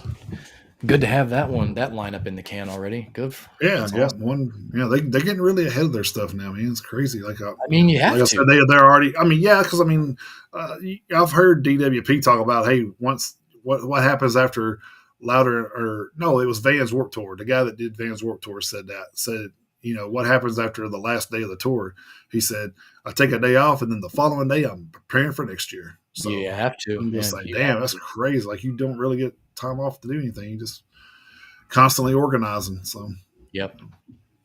Yeah. It's nuts. It never ends. I probably couldn't do it. I mean, unless that was the only thing I had going on. Because I mean, if right, I right. got anything else going on, Yeah, it's not happening. forget that shit. All right. So for hitting the road for the 30th through the 5th, over at the PRP, upon a burning body, the Browning and Lockjaw have announced a Texas tour for December, starting December 4th in El Paso, Texas, at the Rock House Bar, finishing December 14th in Austin, Texas, at Come and Take It Live. Then Gideon Grove Streets, Exile, and Still in Love are going to the UK, starting January 26th of 26 in Bristol, England, at Thekla, finishing January 31st in London, England, at The Dome. Then Dream Theater is going out starting January 30th, 2026 in Bengaluru, India at Phoenix Market City Back Arena, finishing March 3rd in Okayama, Japan at Okayama Performing Arts Theater in Harinawa. Coheed and Cambria are going to Europe and to the UK. Haken will be playing the UK dates with them, starting October 7th in Madrid, Spain at Wagon, finishing October 22nd in Nottingham, England at Rock City. Rivers of Nile and Psychroptic have announced some Ne Obliviscaris tour off dates. Psychroptic will be appearing on the first four of those dates, starting November 1st in Pittsburgh, Pennsylvania at Preserving Upstairs, finishing December 13th in Cleveland, Ohio at Mahal's. Alter Bridge is going on a U.S. tour with Tim Montana, with Filter and Seven Dust appearing at select dates, starting April 25th, 26th in Orlando, Florida at the House of Blues, finishing May 24th in Tampa, Florida at the Seminole Hard Rock Tampa Event Center. They will be in Nashville on May 21st at the Pinnacle. Seven Dust will be playing that night. Vitriol, Unmerciful, and Weeping are going on a North American tour starting November 6th in Santa Cruz, California at Blue Lagoon, finishing December 6th in Portland, Oregon at Twilight. Sanguisugabog, Despised Icon, Defeated Sanity, and Corpse Pile have a tour scheduled with Everybody Dies, Gorgasm, Volcano, Ran Through, Upon Stone, Bayway, Bludgeoned by Deformity, Skinless, Ringworm, and Anatomize appearing at select dates. Starting November 4th in Detroit, Michigan at St. Andrews Music Hall featuring Everybody Dies, finishing November 30th in Columbus, Ohio at the King of Clubs featuring Ringworm and Anatomize. Justice for the Damned and Guilt Trip have an Australian tour scheduled starting January 9th in Brisbane at Crowbar, finishing January 19th in Perth at Linett's Lounge. Motionless in White, Make Them Suffer, and Currents have a trio of Australian dates of their own set up. June 24th in Melbourne at Margaret Court Arena, June 26th in Sydney at Hordern Pavilion, and June 28th in Brisbane at River Stage. Ginger, Unprocessed, and Textures are going to Europe and to the UK, starting January 23rd in Cologne, Germany at the Palladium, finishing March 2nd in Hamburg, Germany at Gross Freiheit 36. 200 Stab Wounds and No Cure are going out, with the Ingrown, Gourd Embrace, Dead Heat, and Bastardane appearing at select dates on varying lineups. Starting October 10th in Detroit, Michigan at the Sanctuary, finishing November 15th in Grand Rapids, Michigan at the Stash. Enterprise Earth and I Declare War have a December tour scheduled starting December 7th in Del Norte, Colorado at Trade and Post. No I Declare War at the first or last show. The last show is December 15th in Spokane, Washington at the Big Dipper. Then moving over to Blabbermouth for my last one, Def Leppard and Extreme have a European tour scheduled for starting June 13th of next year in Rättvik, Sweden at Dalhalla, finishing August 2nd in Dubai in the United Arab Emirates at the Coca-Cola Arena. So short and sweet this week. That is hitting the road for August 30th through September 5th. So there we go with that. And Jason is gone for the moment, obviously. I don't know where he went. Bathroom, maybe? Not sure. So, let's see. I don't want to do my album review because he's not here. I don't know what to do. Not going to do my part of the theme of the week because he always takes the first part of that. Let's see what we can come up with. Let's see if there's any other. Let's see if there's any other. What can we call it? Any other headlines we didn't talk about? Sorry. Never mind. Never mind. All right, cool. Cool, you boy, you got back just in time. So Yeah, well, the damn, I saw them still got plumbing stuff going on, and they showed up like, of course, 2 hours early, Mm, assholes. I told them I said between 1 and 3, and here it is 11:30. So yeah. I was like, what the Well, fuck, dude? hitting the road's done. We're good to go there. So All right, cool. Yeah, other than that, I would have been sitting here, but oh, all good, man. All I good. had a, I kept hearing somebody talking. I'm like, who the fuck is that talking? Yeah. The fuck is in my house? Yeah. Who the fuck's in my house? All right, I guess that will take us into our theme of the week. This Yep. week's theme of the week is shapes and sizes. That's So right. I took on the shapes of that. So Yep. it should be a pretty good little playlist. I think so.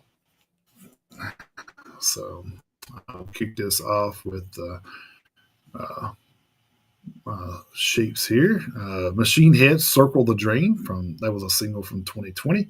I Nice. got Wage War with their Circle the Drain song as well from Manic 2021. Then I got Spirit Box Circle with Me from Eternal Blue 2021. Then I have Rat Round and Round from Out of the Cellar in 1984. Yep. Then I have Five Finger Death Punch Full Circle from Fate 2020.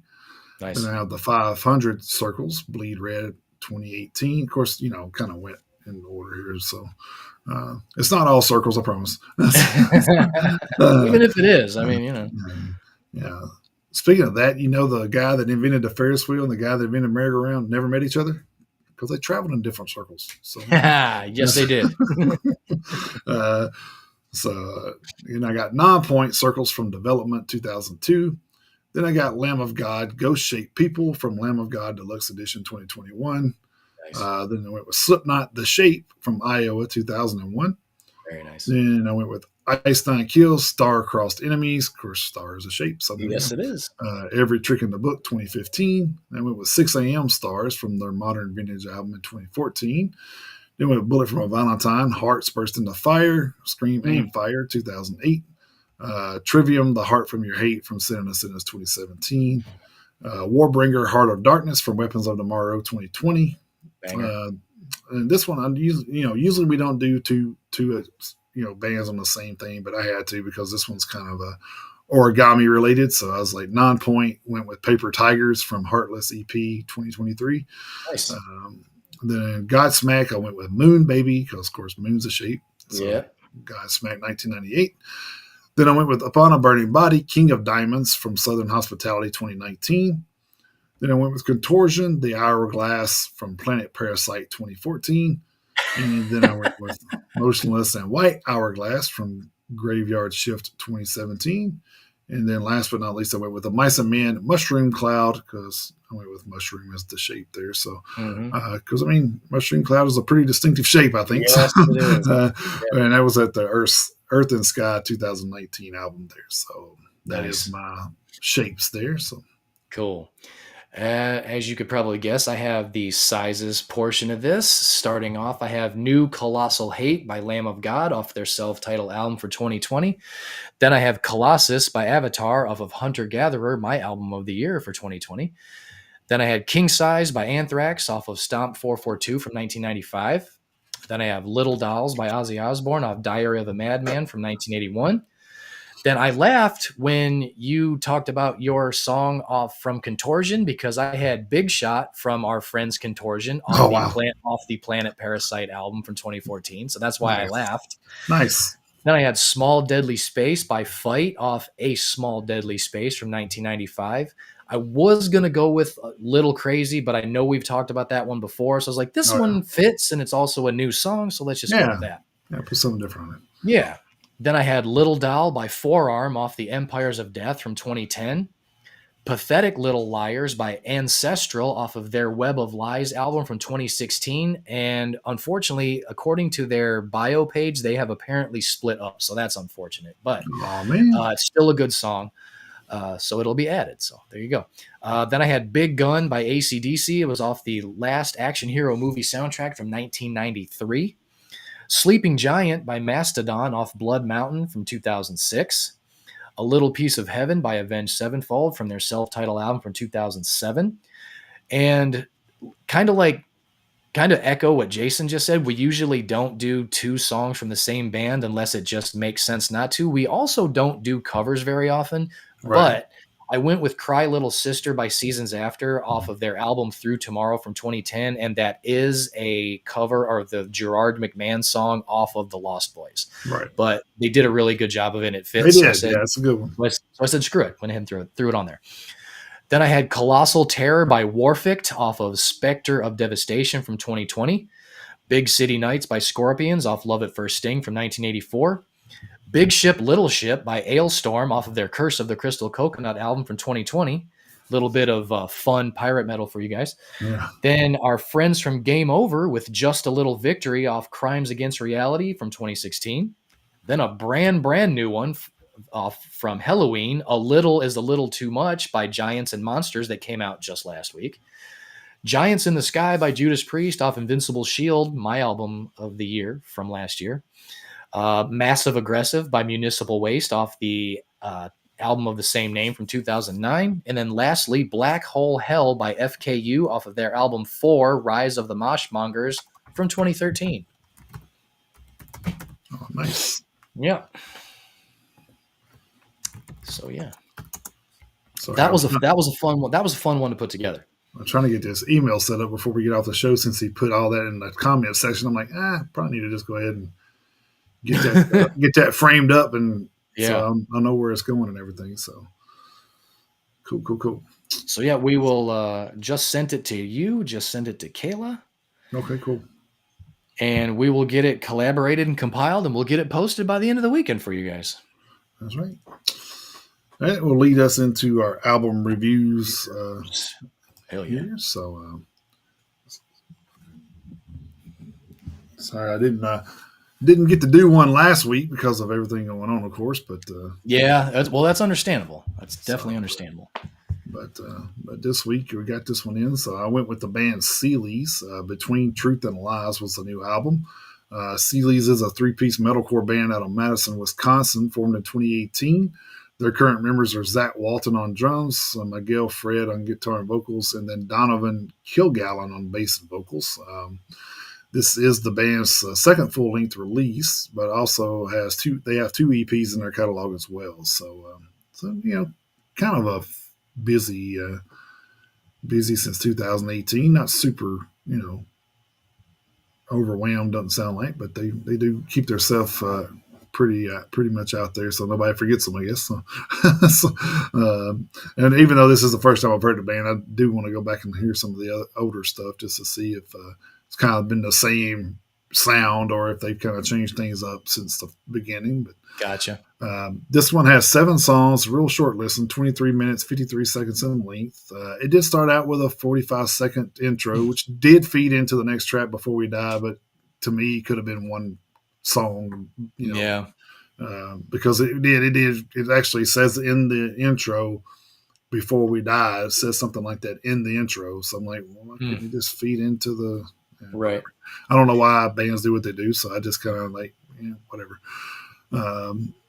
Vocals are well done with the back and forth of the screams and cleans, and with little tempo changes. I noticed, like, even with their, like, usually you'll hear like a scream and then it'll go clean and it'll kind of tone the volume or the tempo of the instruments kind of go down to feed in with the actual cleans or whatever. There wasn't really a lot of that here. A lot of the tempo stayed the same, and they were able to pull it off.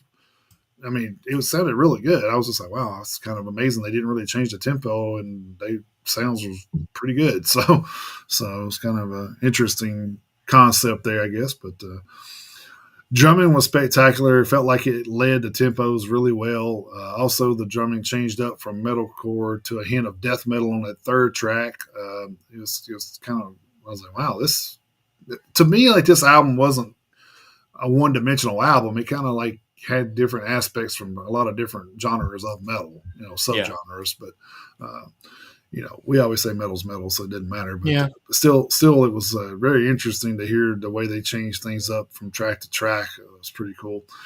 Guitar work was amazing as well. Some good echo sounds to create a dark, ominous sound when it had to. There was like a couple of songs in there where kind of, I don't know, wasn't really a doom metal type, I guess, but it still kind of had that feel to it, I guess. But vocally it wasn't, but the instruments kind of had a feel to it like that. So some good lead ins as well with the guitars. There were some other instruments that were not credited, maybe like a flute or something. I couldn't tell what it was. Oh, There was a song called "Scars" on there that had a little bit of a flute. It's a clarinet. So I don't know what it was because I'm not real good with the picking out a lot of those instruments like that. I actually probably should have asked my wife. She was in band. She'd have probably been like, oh yeah, that's a so and so. But anyway, the bass was very prominent in the song "Dissension." Like we talk about this, how a lot of like times we can't hear that because it goes along with the drums a lot of times, so it's kind right. of it kind of gets lost in the shuffle. But it was very Yep. prominent in that song, so I thought that was really really well done for them to get that to the forefront. Well, good. It was a very unique sound for a three-piece metal act. I think it was like a this is going to be a crazy mix up, but hear me out. It almost seemed like a Tool meets a Seven Dust meets a Warbringer kind of thing. Um, Yep. yeah, so it Okay. was All right. very very interesting. So, but I'm gonna give it four horns. With even despite the intro, I still thought it was a really good record. So, Nice. Little bit of little bit of irony in there, and I will tell you why in just a second. okay, Because now that I'm getting into my album review, I listened to the new album Harbinger by Electrocutioner. They are also a trio. They are a no, thrash no, metal band formed. That's not the irony, though. no, They are a thrash metal band formed in 2020 in Long Island, New York. They are a trio. Their lyrical themes are history, retribution, conflicts, and mythology. They are currently signed to CDN Records. They consist of Rich Nieves on bass, Mark Persino on guitar and vocals, and Tyler Bogliole on drums. Um, unless I'm mistaken, Rich and Mark are original members, and Tyler is listed as joining the band in 2023. This is the band's second full length album. Their debut LP, False Idols, came out in 2023, but they did release EPs in 2021 and 2022. The new album clocks in at 12 tracks with an asterisk, 36 minutes and 15 seconds. The asterisk is because track 7 and track 12 are instrumental interludes that are less than 40 seconds long. That, truth be told, are kind of pointless, but I'm gonna give that a pass because it still knocks it down to 10 honest to god full length tracks. So I'm gonna let that slide this time. I'm gonna mention it, but I'm gonna let it slide. It's not gonna affect my rating at all on this one. And here's the ironic part before I get into the meat of the review. Uh, this band, at least so far from what I heard, they're a classic thrash metal band. The classic sound.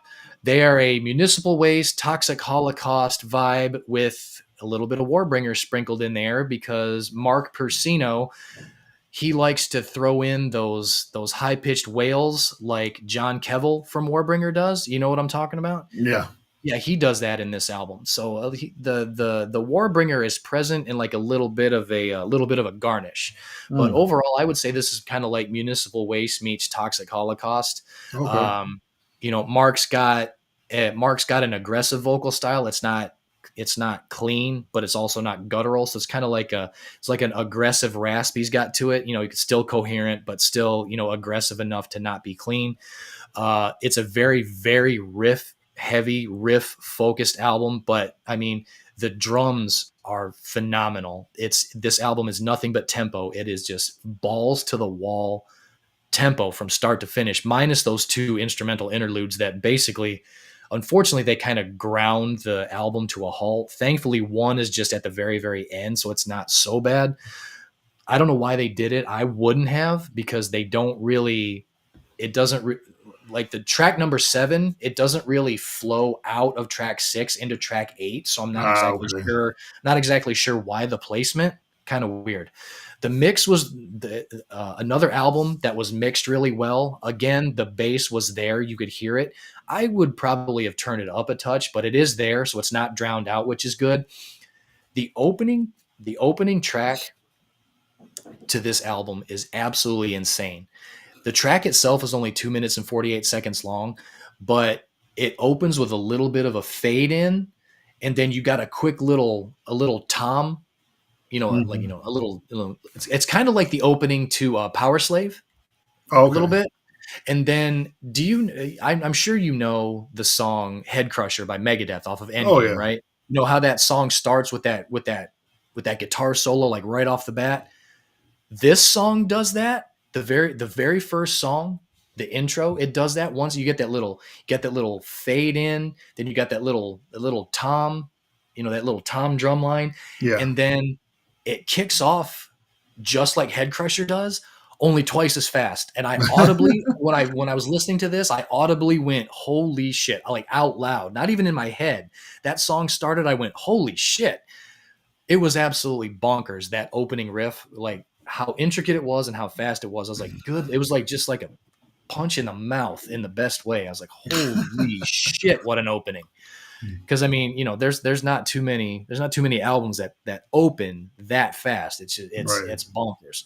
So yeah, that's basically, that was pretty much just a taste of the album. I mean, there were some great breakdowns. The solos were written really well. A lot of them were relatively intricate, but most of them were short because a lot of the song lengths are actually pretty short. You have one, two, three songs that are under 3 minutes, one that's exactly 3 minutes, one that's 301. I mean, the longest song is 4 minutes and 46 seconds. But I Hmm. mean, like I say, it's tempo, tempo, tempo, nothing but tempo. It's fucking so fast. I was actually kind of surprised that they were able to get everything in the songs that they were able to, verses, choruses, fills, leads, breakdowns, solos. So, I mean, they did an amazing job constructing the songs on a song by song basis, composing everything and getting everything crammed into these songs as they were playing them so fast. It was nuts.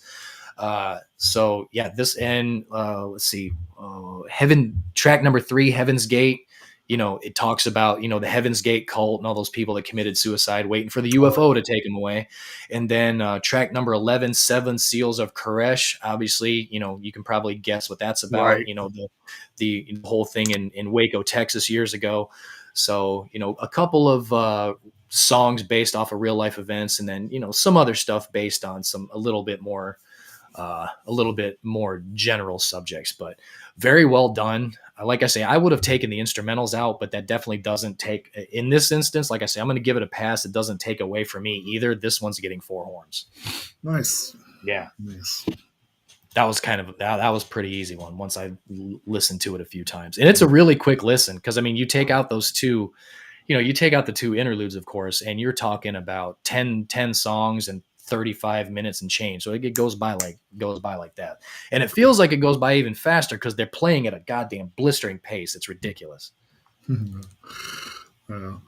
we need to reach out to some of these people and see what's up. So, Yeah, we do. Yeah, we do. all right. So, what All do we right. got to look forward to That's for right. next I week? was just about to say that. Looking forward to next week, September 12th. That's a pretty decent length list. Over at from our friends at heavymusichq.com, leading off with Asheron with Rights of the Black Mass. That's a re-release. We have Adon Sky with the Universal Realm. We have All Thenico with Balls of Steel. Might be an interesting album cover. Then we have Arjun Anthony Lucasen with Songs No One Will Hear. Well, that's not the attitude to have. That's right. Appaloosa with The Emperor of Loss. Balt Hutar with Tanzerlock. Barons with Corpse Lights. Behemoth with Pandemonic Incantations. That's a re-release. Then we have Bergsvriden with I Hagens Afton. Beth Blade and the Beautiful Disasters with Vintage Rebel X Traumabond. Between the Buried and Me with the Blue Nowhere. Bone Fetish with a self-titled album. Booze and Glory with Whiskey Tango Foxtrot. That's one of those things where if you know, you know what Whiskey That's Tango right. Foxtrot is. Yeah. Yeah. Then we have Brusick with Sinister. That's an EP. Burning Winds with Hell and Damnation. Caesarean with Wretched Decrepitude. That's an EP. Then we have Saya Saren with The World Outside. Colossalist with Two Sons. Colorblind with Who Sold You This Truth. That's an EP. Crippling Alcoholism with Cam Girl. Oh, Crucible with Hail to the Force. Dazzling Killman with Dig Out the Switch. That's a re-release. Then we have Derwig Einer Freiheit with Inern. Then we have Dice Spitz with Something to Consume. Dream Lord with Artificial Imprisonment. Electromancy with Visions of Utopia. Accelerate with Hell for the Helpless. Glutton with Skiva Heater Vishnu. Gnaw Their Tongues with the Genesis of Light, Hellstar with the Devil's Masquerade, Heravim with Mercator, Hyperstrike with High Risk. Then we have I Cursed with Heretical Onslaught, that's an EP. Infernal Thorns with Christus Venari, Intercourse with How I Fell in Love with the Void, Icy Stars with The Wheel, Jaw Trap with Hellscape, Joe Quail with No Tan, Calamity Kills with a self-titled album, which I believe that album was actually in our inbox, so oh yeah. I think that one's actually in there. Lastel with Exist Volume 2, that's an EP. Levada with Love Darla. Led Zeppelin with Live, that's an EP. Led Zeppelin with Physical Graffiti, 50th Anniversary Edition. Lorna Shore with I Feel the Everblack Festering Within Me. Lothlorien with Of Bards and Madmen Reimagined. We have Loot with a self-titled album. Matt Miller with Fiber Tormentum. The Mean Times with Feel More Dumb, Mirror Glass with Handle with Care, Moribund Oblivion with Intertemporal, Mortal Scepter with Ethereal Dominance, Motherless with Do You Feel Safe, Motley Crue with From the Beginning, the definitive collection of Motley Crue hits, Necrotic Gore Beast with Brute, that's an EP, Nepal Death with Pilgrims and Psychonauts, Never Tell with Start Again, Nicolas Cage Fighter with I Watched You Burn, Ninja Witch with Frequency of Gods, that's an EP. Then let's see, Knife Radil with Fractures in the Crystal Vault, Nord Electric with Loneliness for Sale, that's an EP. Optical Sun with Diable, Problem Patterns with Boring Songs for Boring People, that's an EP. The Rasmus with Weirdo, Raven Black with Black Sonata. Holy shit. Reden Sao Pelas Chamas. Thankfully, that's a self-titled album, so I don't have to say it twice. Restraining Order with Future Fortune. Revelator with Light the Devil's Fire. Rin Rin with The Nut House. Shrygarm with Mara Comes and Darkness Shall Reign. Sea Hags with Dead and Gone. Silver Dollar Room with It Can't Rain All the Time. Slowmatics with Atomic Cult. Sorrowful Land with High Wraith. Spectral with 1212, that's an EP. Stargazer with Stone Cold Creatures. Starset with Silos, Stretch Armstrong with Free at Last 20th Anniversary Edition, Sweet with Sweet Life re-release, Sweet Savage with Bang, The Switch with No Way Out, Syrinx with Time Out of Place, Thorndale with Spiritual Chains, Traversus with Navigate, that's an EP, Tripus Sangrientas with Crude Autopsy Examinations, Winternius with Underwater Darkness, Year of the Goat with Trivia Goddess, and Yotuma with The Final Void. So quite a bit to choose from for next week. So Yeah, nice. no problem. We'll have no problem finding something to listen to there. So No, doesn't seem like it. So I did want to give a couple shout outs. Anger Machine posted something earlier where they actually have their Human Error on CD now. You can get, good for them. you can go over there and get that. Let's see what it says here. ZFM Zandvoort. So it's Zandvoort. It's a Play It Cool. Loud. Play It Loud is what it's called. So Play It Loud is ZFM Zandvoort. So cool. I'm glad they actually have that out there now. So Yeah, that didn't take as long as I thought it would to get those. no, yeah. So uh, then there was something else I was wanting to talk about. I don't remember what it was.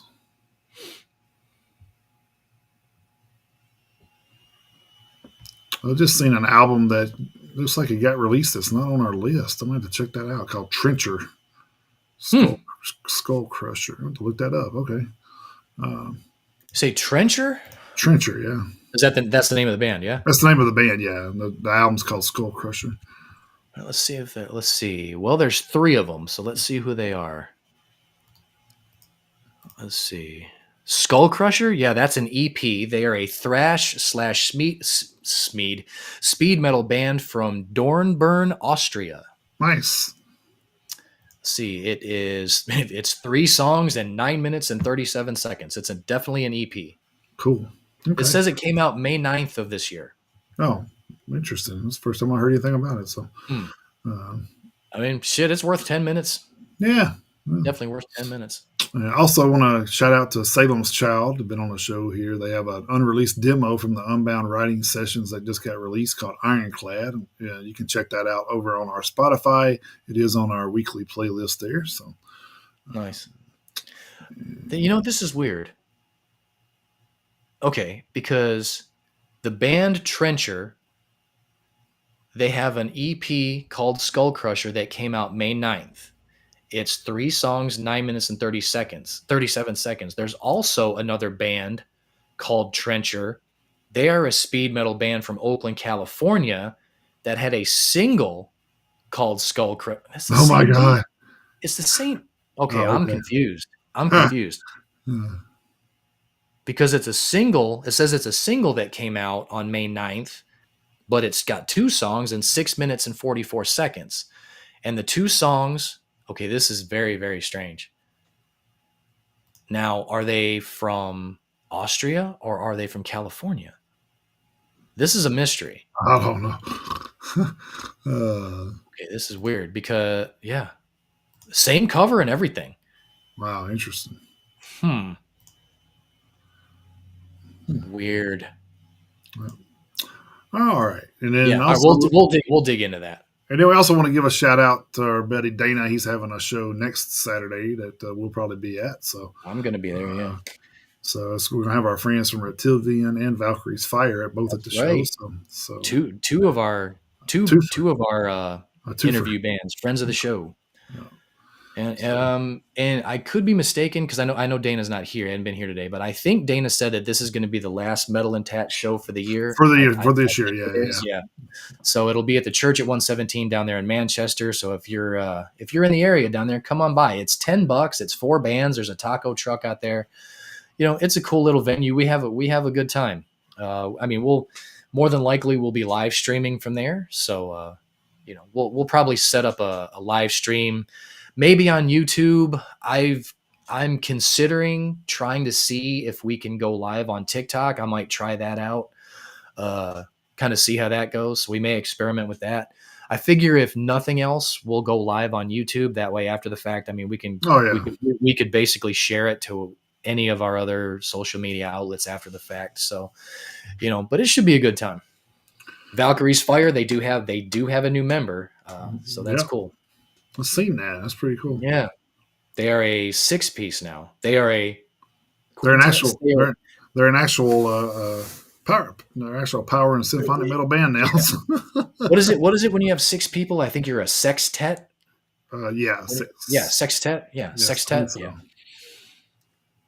So yeah, They are a 6-piece now. Yep. Or as Joey would probably say, they're a 6-pack. Yeah, 6-pack. I'll actually tell him that on Saturday. He'll probably think that's hilarious. So yeah, knowing him. I've seen something where somebody released a song, and then they said they had an EP or something coming out later this year, and I'm just like, wow, that was kind of out of nowhere because I wasn't even on our radar as far as I knew, and I can't remember who it was now. So, Okay. but it was in our Facebook thing, and I'm like, oh shit. Man, I wish I could remember who it was. I mean, it was a bigger band too. That's what's kind of crazy because I was trying to look at the releases coming. It might come to you the second we go off the air. It probably will, but yeah, I was looking through here because I was like, well, I was going to look through the releases. And I said maybe it'll come to me or whatever, but I see where Soulfly's new album's coming out pretty soon too. Damn. Mm-hmm. God, I wish I could remember who that was. Avatar comes out the 30th on Halloween. Nice. Yeah, That's appropriate. Yeah, right. Uh, I mean, I tell you what, if the album in its entirety is any indication on the two singles that have come out, ooh boy, because hell, shit, Captain Goat right now is one of my favorite songs of the year so far. That song is awesome. I knew about Love the, that damn and song. then the Trivium EP comes out the same day too. Oh man, that's a pretty big week. Boy, that's bonkers. Damn, I wish I could remember who that was now. Shit, it's gonna Like I drive me. say, it'll probably come to you It's gonna soon. drive me crazy. I'm sure maybe I'll, have it in my. I'll find it and try to write it down for next week. So Yeah, I'll. Man, I wish I could remember who it was now. yeah. Well, I mean, hell, don't beat yourself up about it. That happens. Oh well. Oh well. It is what it Yeah, is. I'll figure it out.